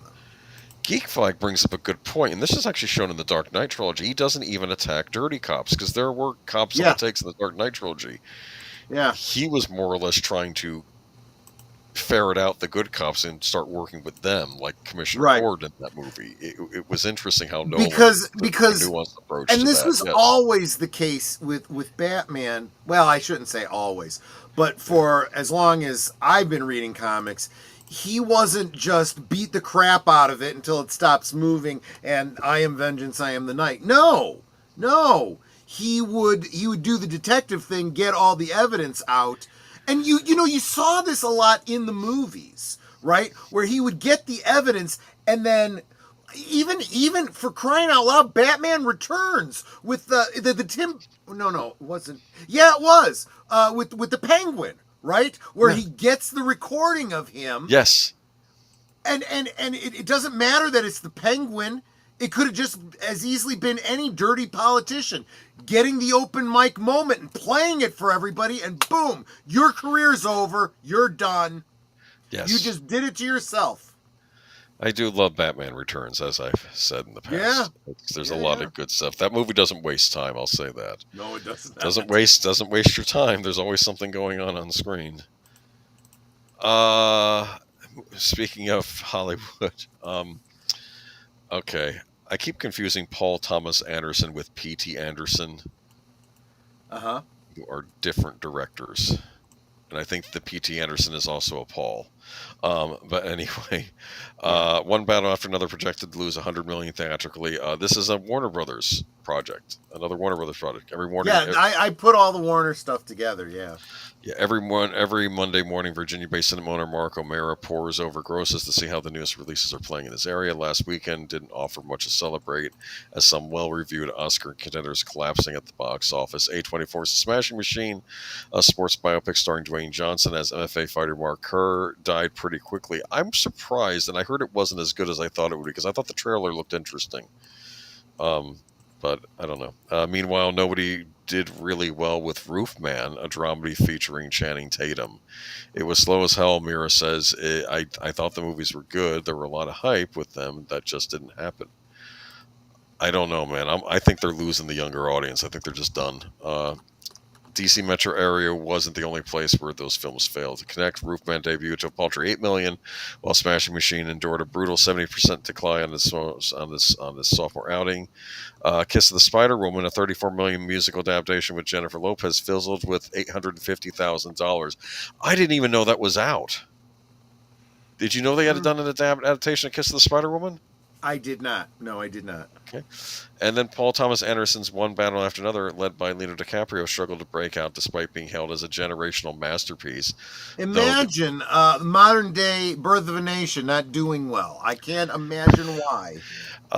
Bret Easton Ellis trashed the movie, and people have loved his movies in the past. Like I'm a big fan of Part 8 that was done by him.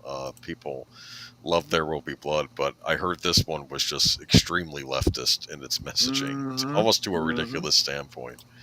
Though someone made a point that the leader of the white supremacists in the movie looked like Jimmy Carter, which I thought was kind of funny, actually. Yeah. Okay. Though the global haul of 140 million is impressive for a film that's originally R-rated and nearly 3 hours long, One Battle requires roughly 300 million to break even. That's because Warner Brothers spent more than $130 million on production and 70 million on promotional efforts, and ticket sales are typically split 50-50 between studios and theater operators. Yep. I had mentioned this earlier in the year when Zaslav was going nuts over Mickey 17, and they were looking at the future Warner Brothers slates, how they spend a huge amount of money on this prestige picture for Paul Thomas Anderson. Yep. These prestige movies have failed to create a sense of fear of missing out among audiences, said Fandango's box office analyst Sean Robbins. They weren't event size enough. I heard that basically it's about these weather underground types that they were living in modern times and going after immigration authorities, basically. Yep. It sounds awful. It sounds terrible. A Warner Brothers spokesperson pushed back on those estimates, and nothing the company has enjoyed successfully at the box office with hits like Sinners and a Minecraft movie. I think that leads to the next article. Let's go to that one. I don't want to spend a ton of time on this. I couldn't even get a good picture from this, so here's the headline. Warner Brothers hits back, acclaims Leonardo DiCaprio's One Battle After Another, lose 100, and Minecraft and Sinners was wrote. What does Minecraft and Sinners have to do with your latest bomb? Yeah, those two movies were successful. Good for you. You had two successful movies. How many bombs have you had this year? Yeah. Disney had a success with Lilo and Stitch. That doesn't mean that Tron is not a disaster, which we and what it's coming down to is you're seeing these and you're like, wonderful. Those are the exceptions. The rules are you're making crap. Well, and you're not having enough successes to make up for the crap. Okay, so they're also bringing up the fact the latest Conjuring movie did well, so that I guess that makes One Battle After Another and losing as we've so always, much. Okay. Yeah, it's not offsetting, though. It is not enough to be offsetting. And as we've always said, horror movies tend to be lower budget with higher returns, so, but you keep making your propaganda films and, be happy with your net losses. There's A24 is putting out a Timothy Chalamet-led table tennis drama, Marty Supreme, that has a budget between 60 and 70 million, making the most expensive film. Yay! I want to go watch a movie about ping pong. It sounds like a Wes Anderson movie. Yeah, but it's probably not that. I'm not a huge. I don't know. Okay, this is an epic bust, says one rival indie executive. A24 covered themselves, and everybody else has internationally got their asses handed to them. They may not want to come back to the well again. Okay. What are they talking about? They'll believe it'll take films of all shapes and sizes to push moviegoing to pre-pandemic levels. Revenues remain roughly 20% though behind those of 2019. Consumers Why are we still talking about the coup? Time to get back to business, folks. All you're doing every time, I feel like every time an article brings up pre-pandemic, post-pandemic, and making those comparisons, all you're doing is saying they're still doing such shit business, they're never going to get back to where they were. Okay, so Roofman was fine, but it was a niche audience. Well, to be fair, it only cost like $7 or $8 million. So there's that. I assume it's about a Roofman. It may not be bad. I mean, I used to like weird indie pictures back in the day, so I'm all for it. But they would spread by word of mouth. Where I just assume a movie's going to be bad. That's where I'm at now. I know it's going to be a waste of my time, so I won't bother until someone like Deleted Scenes says, "Oh yeah, it's good. You'd like it. Go watch that." Godzilla -1 had a budget of $15 million, and it made a profit when it came out. Just goes to show that you don't need a big budget to make a movie. Yeah, but that was a Japanese film. Hollywood would have spent like $450 million on it and put Marvel humor in it. Yeah. They King said, says, huh? go ahead. Horror King says, if you want to see a movie about ping pong ball, I would suggest watching Balls of Fury. I'll just watch Forrest Gump again. You know, that's good enough for me. I forgot that's a movie about ping pong. Well, it's a small part of it. Well, but yeah. yes, but you know, Because how do you make a whole movie about it? Fun to watch. That is, but a whole movie about ping pong? Haven't you ever seen Tournament? Well, then again, you know, I wouldn't have said a movie about racing would be my cup of tea, and then we watched F1. F1, yeah. Exactly. Here's the funny thing. I found in recent years racing movies are actually pretty good. I loved Ford versus Ferrari. I loved Gran Turismo. That's another one you can watch out. That came out last year. And Gran Turismo was really good too. It had the guy who played the sheriff in Stranger Things. I guess he's sort of in the Brad Pitt role in that movie, you know, like where he's training the younger racer and that. That was really good too. But whenever I think now of racing movies, I think about the way Andre over at Midnight's Edge describes it: man drive car fast movie. Here's what I find with racing movies, and this, I don't know if this goes with all sports movies, but I feel that when they're put in charge of making a racing movie, they're going to do their best to be accurate to the physics, to the sport, to the rules, to the spirit of this very expensive license they pay to make this movie. Yeah. And unlike when they do something that's like DC or Marvel related, where they just pick what they want and ignore the rest, they don't treat it with the respect. Whereas I feel if they pick something like a race movie, they're going to at least treat the subject matter with respect. So even though I'm not an F1 fan, I can go see an F1 movie and realize that it's not going to be condescending to the audience, whether they're F1 fan or not. Yes. So yeah, that's where it is. Speaking of companies not giving the audience what they wanted, I have a question. I should have looked this up before the stream. Can you look this up for me? Do you have Google open, or maybe I can do it real quick? Yeah.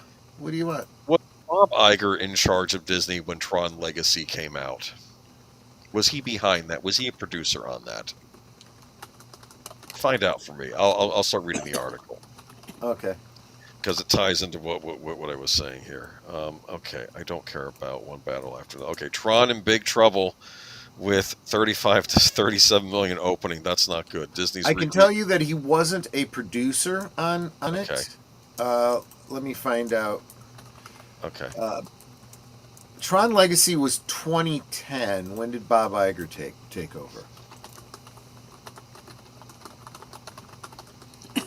Find out, because I'm curious about this. Because that actually would make sense. He would throw Tron under the bus because he was not the one. He wasn't around when he wasn't. Iger was named president of Disney in 2000.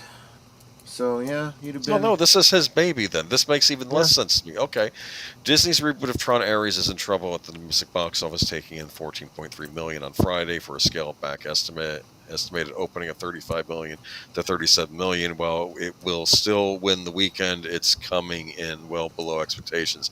Have you seen advertising from Disney saying it's the #1 movie in the world? I haven't been paying attention to any of their advertising. They're acting like they had a hit. We know they didn't have a hit because they're trying to get as much money. Yeah, absolutely. Friday's gross included $4.8 million in previews and both Thursday showings and early access screenings on Wednesday.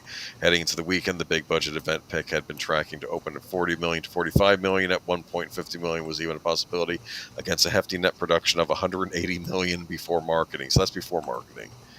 The threequel opens 15 years after Tron Legacy debuted in theaters to $44 million and was shepherded by former Disney exec Sean Bailey when serving as head of Disney's live-action studio. It remains to be seen whether audience scores can make up for decidedly mixed reviews. Its current critics score on Rotten Tomatoes of 57%, while the audience ranking is much better at 86%.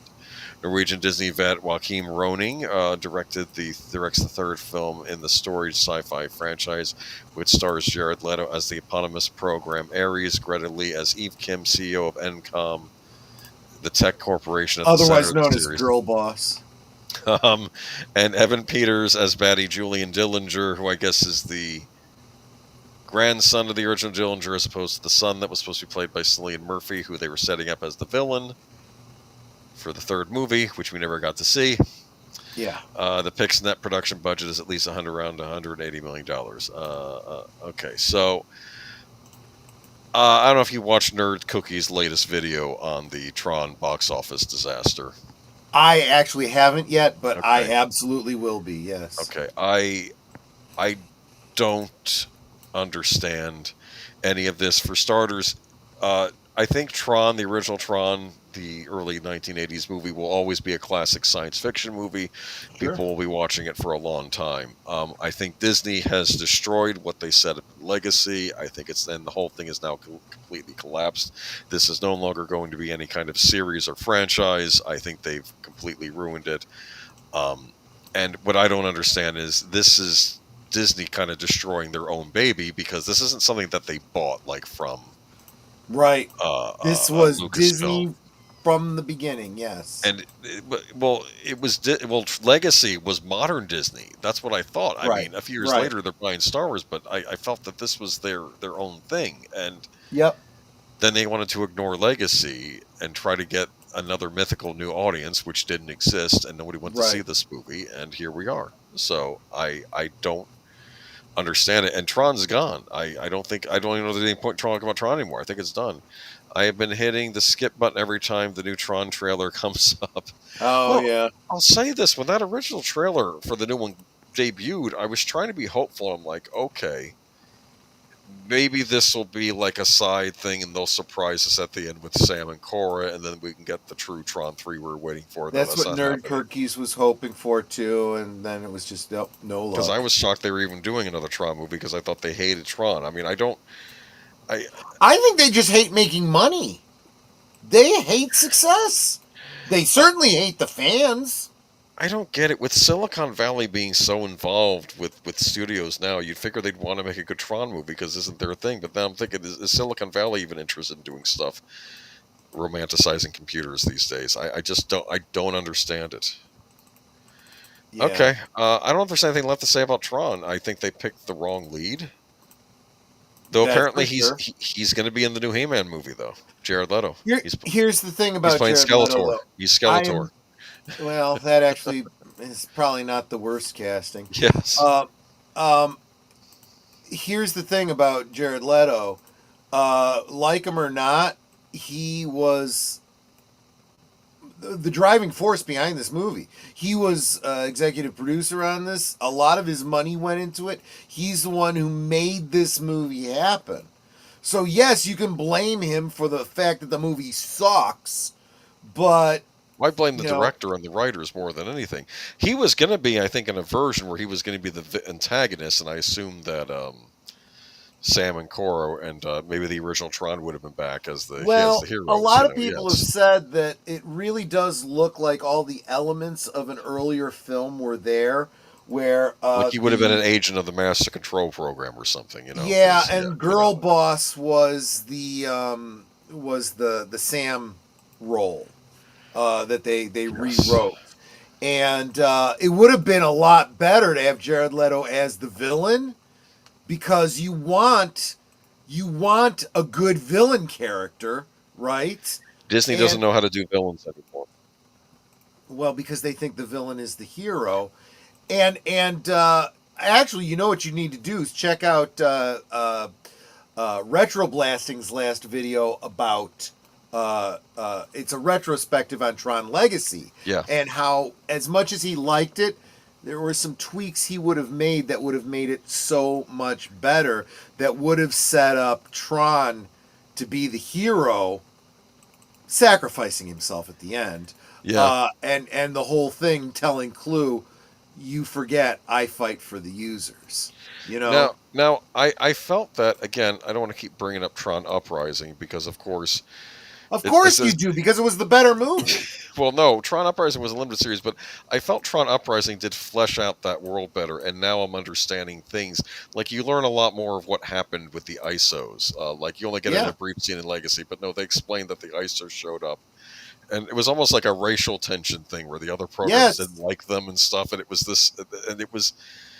And then there's like a conspiracy because then suddenly like some regular programs get derez from the crowd of angry ISOs, but you don't know if it was an ISO that threw the killing disc or if it was someone in the ISO crowd pretending to be one to make the regular programs angrier at them. Do you understand? It was this whole big conspiracy, and it was fascinating. And that just sounds like really good. Now that's how you get a topical story, like you said, a racially charged story, but making it a compelling story that people care about.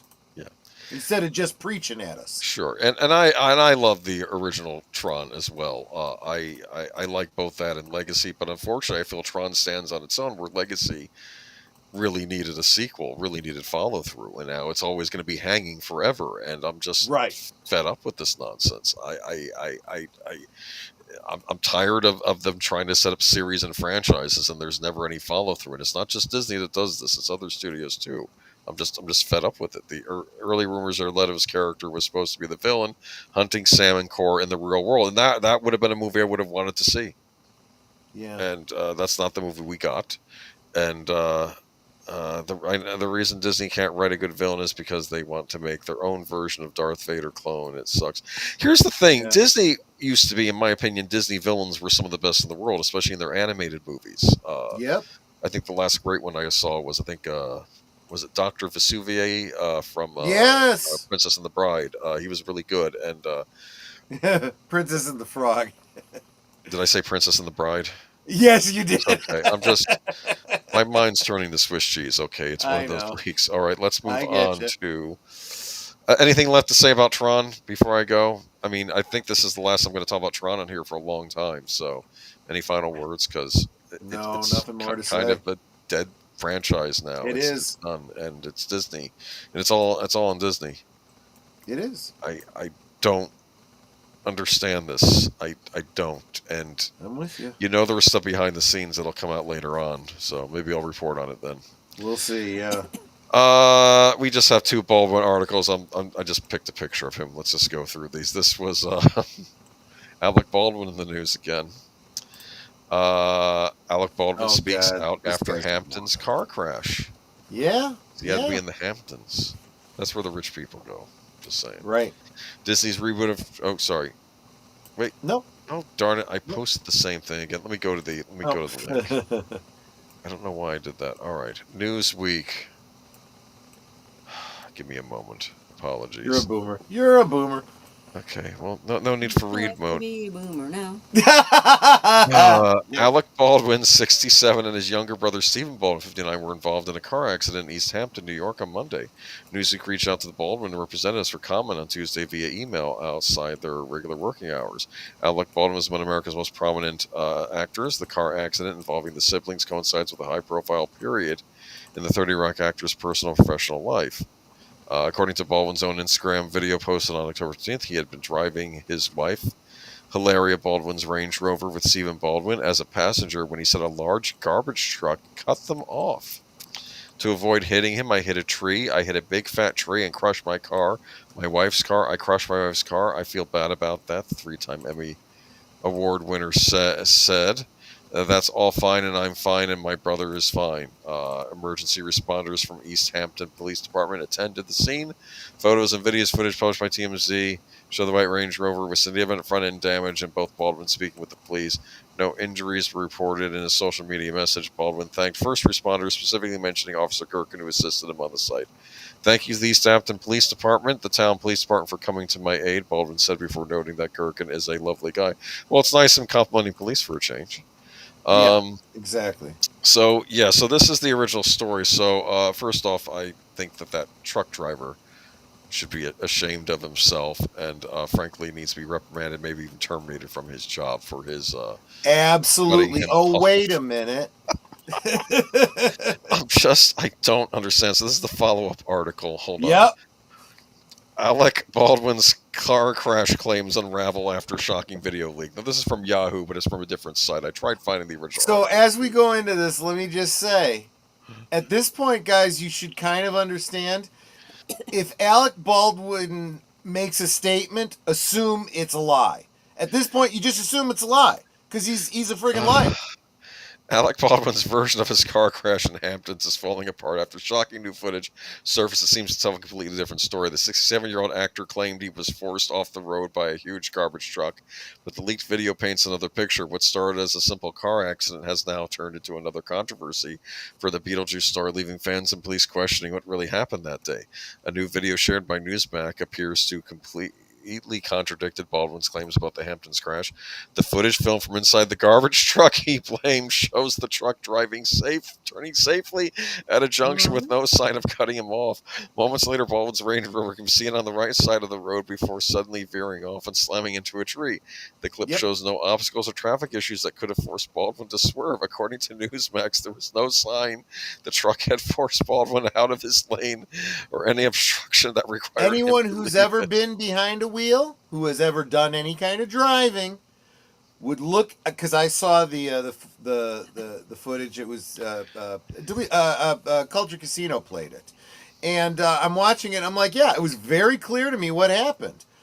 It turned in, but it caused him to slow down. That's not cutting him off. He was going too fast for conditions. Again, it was raining, right? He was driving too fast, but he pulled out in what should have been enough time for him to slow down. He didn't want to slow down, and he tried to pass on the right. But there was no place to pass on the right because it was a shoulder. And because he was on the shoulder, he started to skid, and he ran into a tree. So you're saying Alec Baldwin doesn't have his facts straight? I'm saying he friggin' lied. So you're telling me I drive better than Alec Baldwin and I don't even have a license? Actually, anyone who doesn't drive would drive better than Alec Baldwin, yes. I have a question. Okay. I keep thinking back to a recent trial or something he had about mishandling things and his own versions of events, and I'm starting to wonder if I should be questioning those versions of events based on the fact that he lied about this. Look, the truck driver was obeying the laws. I don't understand. Everybody who knew ballistics knew he was full of crap and that he was lying. But, you know, we also know that there's a two-tiered justice system where if you have friends in Hollywood, to be fair, the prosecution apparently screwed something up. That's what got it thrown out. Okay, well, there's incompetence, too. That's what they said happened, at least, unless maybe somebody did that on purpose. I don't know. Detectives said the main causes were that Hollywood's icon reaction to another uninvolved vehicle in the slippery, wet road conditions caused by heavy rain from the nor'easter storm. Okay, so, anyway, so he's wrong. That's what you're saying. Yeah. I mean, look, you know, honestly, what I was going to say is, look, I understand not incriminating yourself, but the way you don't incriminate yourself is to shut the F up. Quit talking. You know, it's actually not a crime to have a car accident, like to slip on a wet road and hit a tree. Stuff like that happens. But he is such a narcissist. He insists on everyone believing that he's the best. I mean, people get into car accidents, and luckily no one was hurt. Okay, so that's it. And it shouldn't be... That's what you leave it at. But I think he has such an ego that he has to make up the story about being cut off. That's exactly right. That is exactly right. Yes. That's it exactly. This is why... that's why we're asking about where I'm having to wear my level 3 body armor for this article. No, not for this article. For this article. I'm sorry. I'm kidding. I'm kidding. You know, I get what you're saying because of the firearms thing. Doctor Who producer Jane Tranter hits back at rude writer who said sci-fi series is as dead as we've never known it. Jane Tranter, the executive producer of Doctor Who, has bristled at this. Just the iconic sci-fi series is as dead as we have ever known it. The claim was made by Robert Sherman, who wrote the Christopher Eccleston episode Dalek in 2005. That was a good episode. Yeah, and has penned several Doctor Who novels, commenting. So, in other words, they're establishing his bona fides and saying this guy actually knows how to write. He wrote a good episode, and he's basically saying these people are idiots. And we all know that they're idiots because nobody even wants to pay for these shows anymore. Yes. Commenting in Doctor Magazine, he argued that Season 15's ambiguous ending when Ncuti go out while regenerating Billy Pepper's Rose Tyler had put full stop on things in a way previous season finales have avoided. The remarks also captured a mood of uncertainty around Doctor Who, with many unanswered questions over whether Disney will continue to co-produce the series. They won't, and if Russell T Davies and Tranter Badwolf will remain involved in the BBC Studios' own show. I need to tell you something.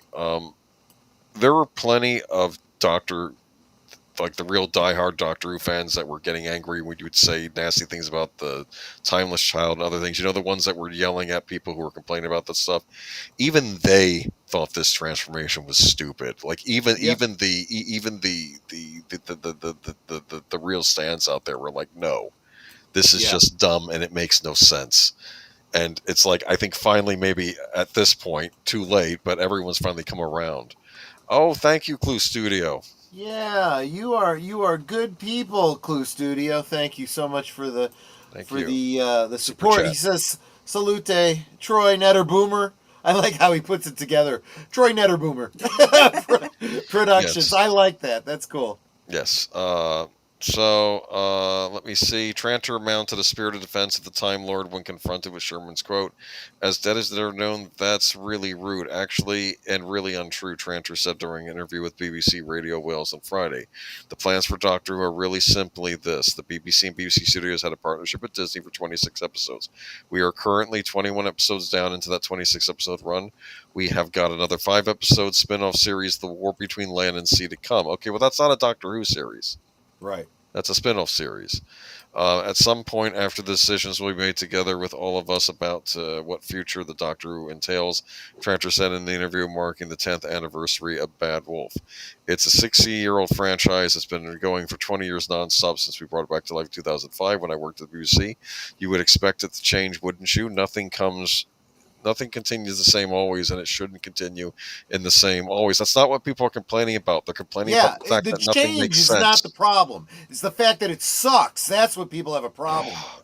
So it will change in some form or another, but the one thing that really clear is that the Doctor will be back, and everyone, including me, including all of us, just has to wait patiently to see when and who. What do you mean, when and who? You already introduced Billie Piper. Is she not the Doctor now? They have no friggin' clue because they don't even understand how any of this stuff works. Wait a minute, I thought the Doctor was that gay black guy. Yes, no, and then they ended with him regenerating into Billie Piper. Yeah. And she says, "Oh, hello," and then they end it there, and then people are like, "Wait a minute, why?" Yeah. Like even the staunchest defenders were just like, "Wait, this doesn't make any sense." Which is what has them reeling so much, because they're like, "Well, wait a minute. We thought you liked Billie Piper. These were keys we were jangling for you. Why aren't you giddy and happy?" So when we criticize things, we're not doing it because we hate the franchise. We criticize things, we're trying to prevent things from getting worse in the franchise and hopefully righting the ship.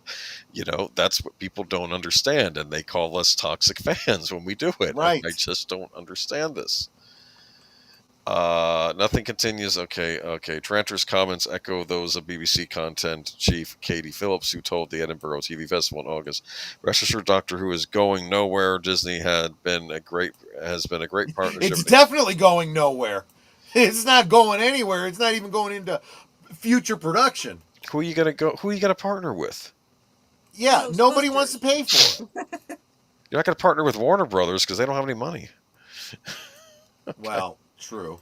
The TARDIS is going nowhere. Well, that's the problem. It is going nowhere. The show's been going nowhere. We've been arguing that. Okay.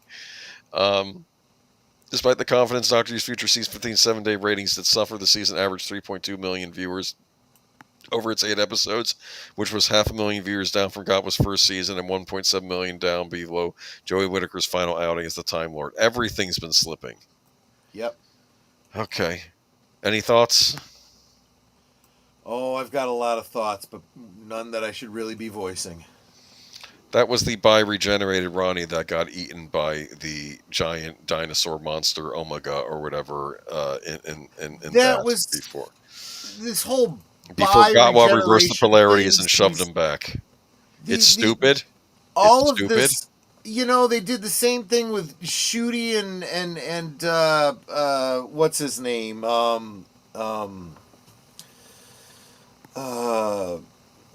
The Purple Man. David Tennant. Yeah.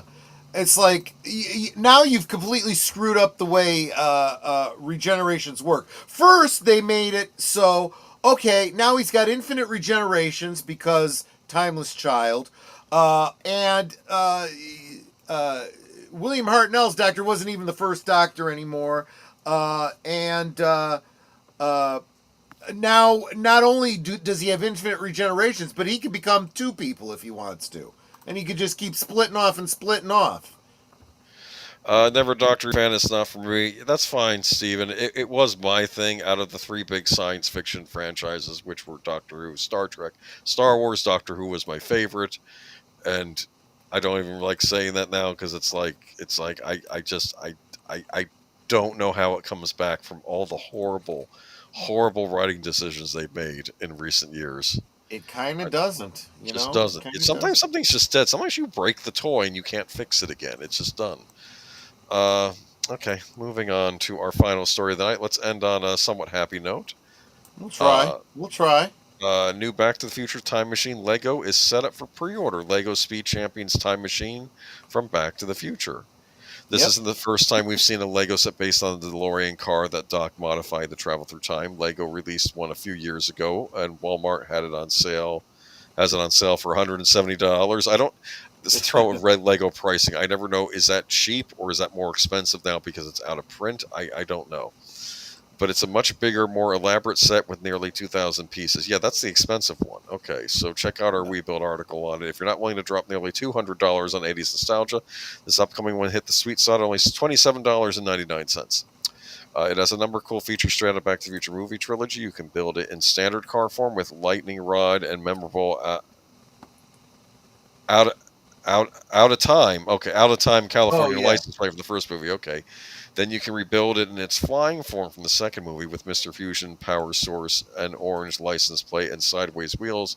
Both modes feature the flux capacitor and time calculator. Right. And Lego could hardly release Back to the Future set without including minifigures of the two main characters. You get an adorable little version of Marty McFly, complete with his red vest, and Doc Brown with all of his weird little gadgets adorning his white lab coat. It's a great looking set overall, and I'm surprised how affordable it is. It's actually like a simplified version of the Time Machine is better than the previous release, which cost nearly 8 times more. The smaller form factor also fits the minifigures, so you can place both of them in the cockpit and get up to the speed of 88 miles per hour and send them, well, you know. This is kind of neat. Yeah, it is. They're actually doing a lot of vehicles lately. They did the Aston Martin a few years ago for James Bond. It had the Daniel Craig Bond with it. And of course, there's a wonderful video up on Retro Blasting where he made it so that it was the Timothy Dalton Bond in there. Yep. I remember that. Yep. And they're also coming out with with inexpensive Batmobiles. Well, not inexpensive, like $30, but they're based on the Batmobiles they haven't done. So they're the three Batmobiles I don't want. Here they are: the Batman and Robin Batmobile with the George Clooney Batman, or Lego versus the George Clooney Batman. Yeah. Then there's the Batmobile from Batman versus Superman with the Batfleck, and then there's the one from the Robert Pattinson movie, right? Which doesn't really look like a Batmobile, but be fair, that's probably what they were going for in that movie. It was just he just souped up a car in that because he was just starting out in his first year. In fact, to be fair, on Batman the Animated Series, when they did a flashback before he had the new Batmobile, his original car was just not good. Okay.